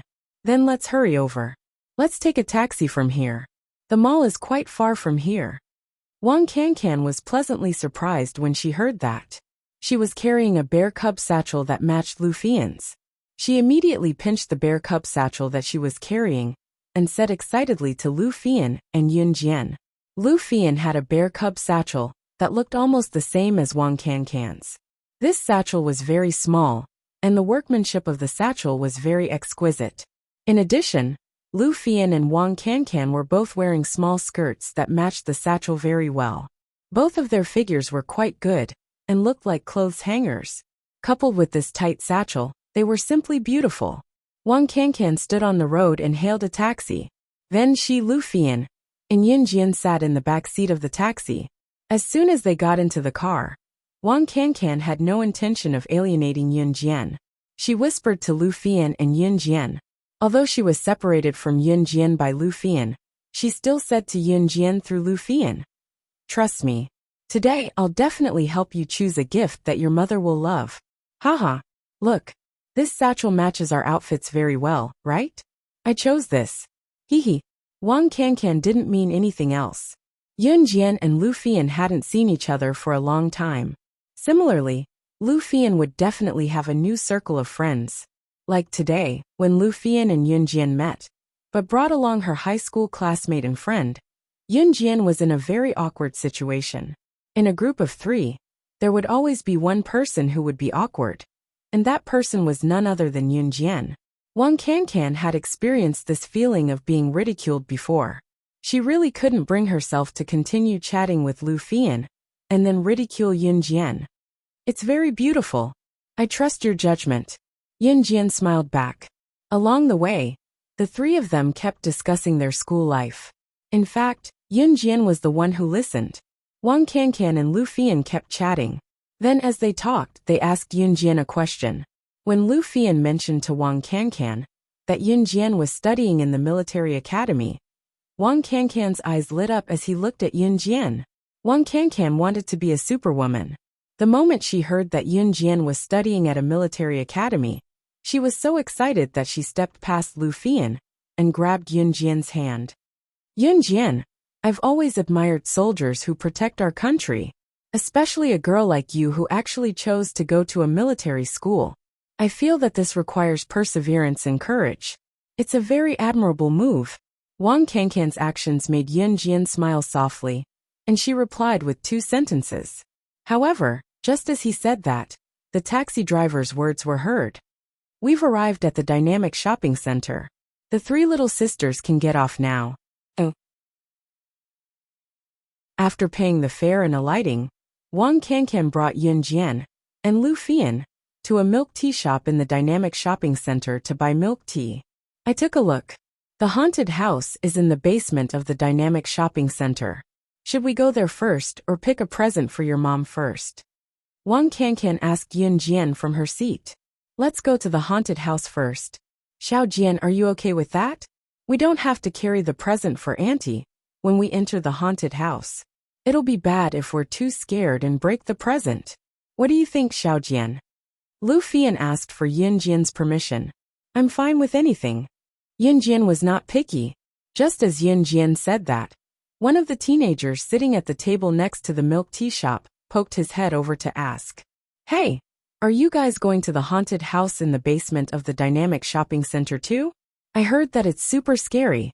It's the scariest hospital-themed haunted house in the history of the Guinness Book of Records.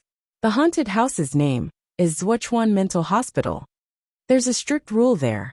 They say that girls must be accompanied by strong men. You 3 girls might be stopped if you go alone.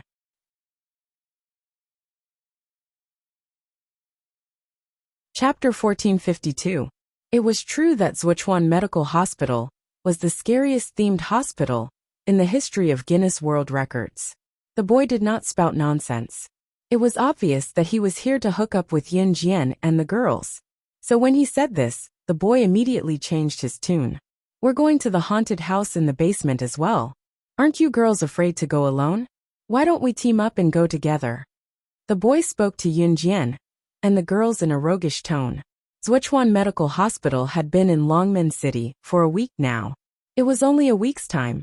After a week, the people from Zhuochuan Medical Hospital would be leaving for the next haunted house location.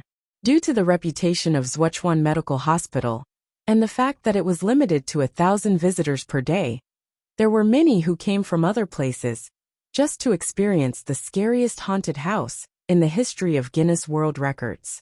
Therefore, not only did Longmen City's residents rush to Zhuochuan Medical Hospital, even people from other provinces came to visit. The place was packed every day. Just as the boy said that, Yun Jian's cold voice rang. No need. Yun Jian's reply made the boy's face freeze.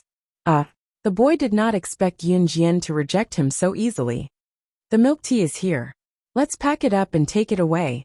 There must be a lot of people queuing at the entrance of Zhuochuan Medical Hospital. Let's line up at the entrance, and the milk tea will probably run out by the time it's our turn.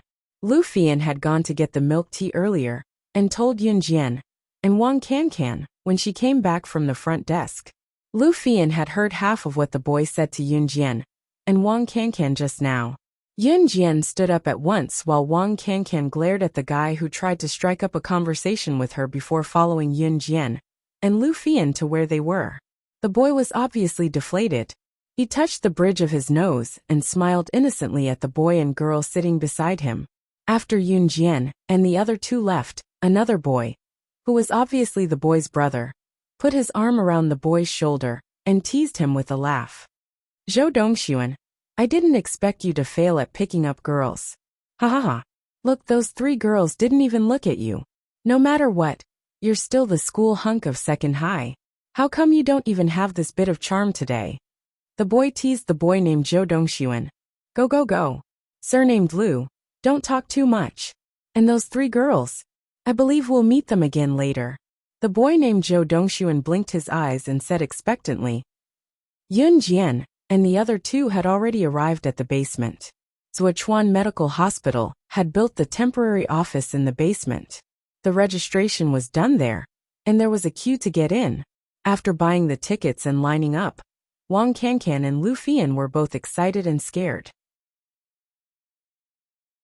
Sipping the milk tea in her hand, Wang Cancan said to Yun Jian and Lu Fian, "Are you guys scared?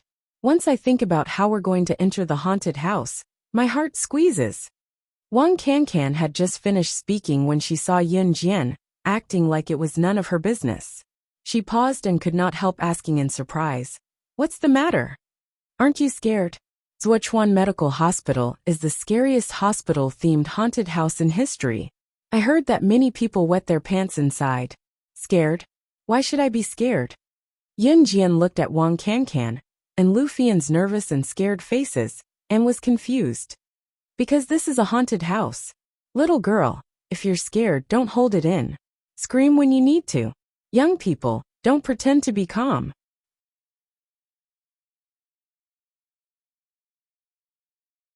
Chapter 1453. Even the auntie next to them could not stand it anymore. The auntie was holding the hand of her 12-year-old daughter because it was almost their turn to enter Zhuochuan Mental Hospital. She was already panicking enough, and now she heard Yun Jian's casual words. The auntie had nowhere to vent her anger, so she used a voice that sounded like a nosy woman to scold Yun Jian. However, Yun Jian ignored her. We meet again. Haha. Ladies, looks like we are quite fated to meet again. When the line started to dwindle, a ruffian male voice came from behind them. The man's voice was ruffian, but Yun Jian could recognize him from the voice. She did not even need to turn to know who the ruffian voice behind her, Lu Fian, and Wang Cancan belonged to. Wasn't this the voice of the man who had tried to flirt with them at the milk tea shop? Zhou Dongxuan looked at Yun Jian's group happily. He did not expect to run into Yun Jian's group again so soon. Regarding the fact that they were about to enter the haunted house, everyone present expressed their fear. However, as a man of honor, Zhou Dongxuan felt like he should act bravely before the girls. Especially in such a scary haunted house. If the girls were scared, they might even crawl into his arms. Just the thought of it was enough to make him excited. Therefore, Zhou Dongxuan started to flirt with Yun Jian's group even more. "I'm not lying to you. The girls here really don't allow us to enter directly. Zhuochuan Mental Hospital is different from other haunted houses. It is the scariest haunted house in history with a hospital theme. I heard someone was scared to death here before. Therefore, the girls have to be accompanied by strong men." Zhou Dongxuan was not lying about that. Yun Jian had already seen it from the notice board in the distance. She pursed her lips. "Then can you bring us in with you? Just bring us in, and we'll split up once we're inside." Wang Cancan asked Zhou Dongxuan. "Sure. We have 5 people here. The 3 of you can form a team and go in," Zhou Dongxuan said generously. At the same time, he glanced at Yun Jian. Yun Jian didn't say anything this time. Zhou Dongxuan was the school hunk of Longmen City's No. 2 high school. A guy like him who looked handsome to others was bound to be pursued by girls. For example, the 2 girls who had been following Zhou Dongxuan were Zhou Dongxuan's admirers. However, it was a pity that these 2 girls' looks were very ordinary. Usually, they relied on heavy makeup to support their looks, and often mingled with Zhou Dongxuan's group. When walking outside to play, boys like Zhou Dongxuan, who had strong self-esteem, liked to bring 2 girls along at all times, even if they didn't like the girls. They only brought the girls because they could show off in front of the girls at any time. However, Zhou Dongxuan now had better candidates, and that was Yun Jian and the other 2. Not only were Yun Jian and the girls prettier than the 2 girls he brought along, they were also pretty and attractive. It made Zhou Dongxuan want to appear like a hero saving the damsel in distress in the haunted house when the trio wanted to hide under the floorboards out of fear. TSK. Zhou Dongxuan was thrilled just thinking about it. especially showing off that he was not afraid of any ghosts in the haunted house, to show off his masculinity. How fun could this be? Zhou Dongxuan was the school hunk of Longmen City's number 2 high school after all. Although the 2 girls who came with him looked average, they were dressed rather fashionably with heavy makeup. Both of them wanted to attract Zhou Dongxuan's attention, but they did not expect him to invite Yun Jian and the girls. This caused the jealousy of the 2 girls to instantly swell. One of the girls, who had red lips and a thick layer of foundation, said to Zhou Dongxuan in an unconvinced tone, "What are you doing? Dongxuan, why did you invite them to come with us? They look so timid, they'll probably scream once they go in. What if they're too scared to leave the haunted house? They'll drag us down. Wang Qiaoyu, say one more word and you'll leave on your own." Zhou Dongxuan roared at the girl with a dark face. Dongxuan. Wang Qiaoyu was enraged when she heard him. She did not say anything else after that. Soon, it was Yun Jian and the girls' turn to enter the haunted house. The haunted house had a rule that the girls had to be accompanied by strong men. Zhou Dongxuan's group of 5 consisted of 2 girls and 3 guys. The 3 guys could be considered strong men. There were usually 4 to 6 people entering, but Zhou Dongxuan's group, including Yun Jian and the girls, had a total of 8 people. The staff of Zhuochuan Medical Hospital gave it some thought and agreed. They then distributed 2 sets of tools to Yun Jian and the girls. 2 flashlights and 2 shields. Yun Jian took one of the flashlights. As for the shields, Yun Jian gave them to Lu Fian and Wang Cancan. Just like that, the 8 of them walked into the dark entrance of the haunted house. The haunted house took up 3 floors of basement, and the whole structure was based on the theme of a hospital. Therefore, the moment they stepped in, they could feel a chill coming from inside. Zhou Dongxuan and the others shuddered, and then slowly continued to walk forward.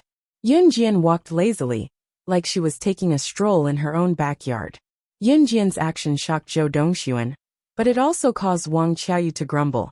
"Haha, stop acting so mysterious. Let's see how long you can last." Just as he finished speaking, a woman covered in blood suddenly stood up from a large bathtub covered in blood in front of everyone. Ah. No one expected a woman covered in blood to stand up from the empty bathtub. At this time, Zhou Dongxuan, Wang Qiaoyu, and the girls were so shocked by the sudden appearance of the woman that they screamed and covered their mouths. When everyone looked up, they saw that Yun Jian was not at all intimidated by the woman who was covered in blood.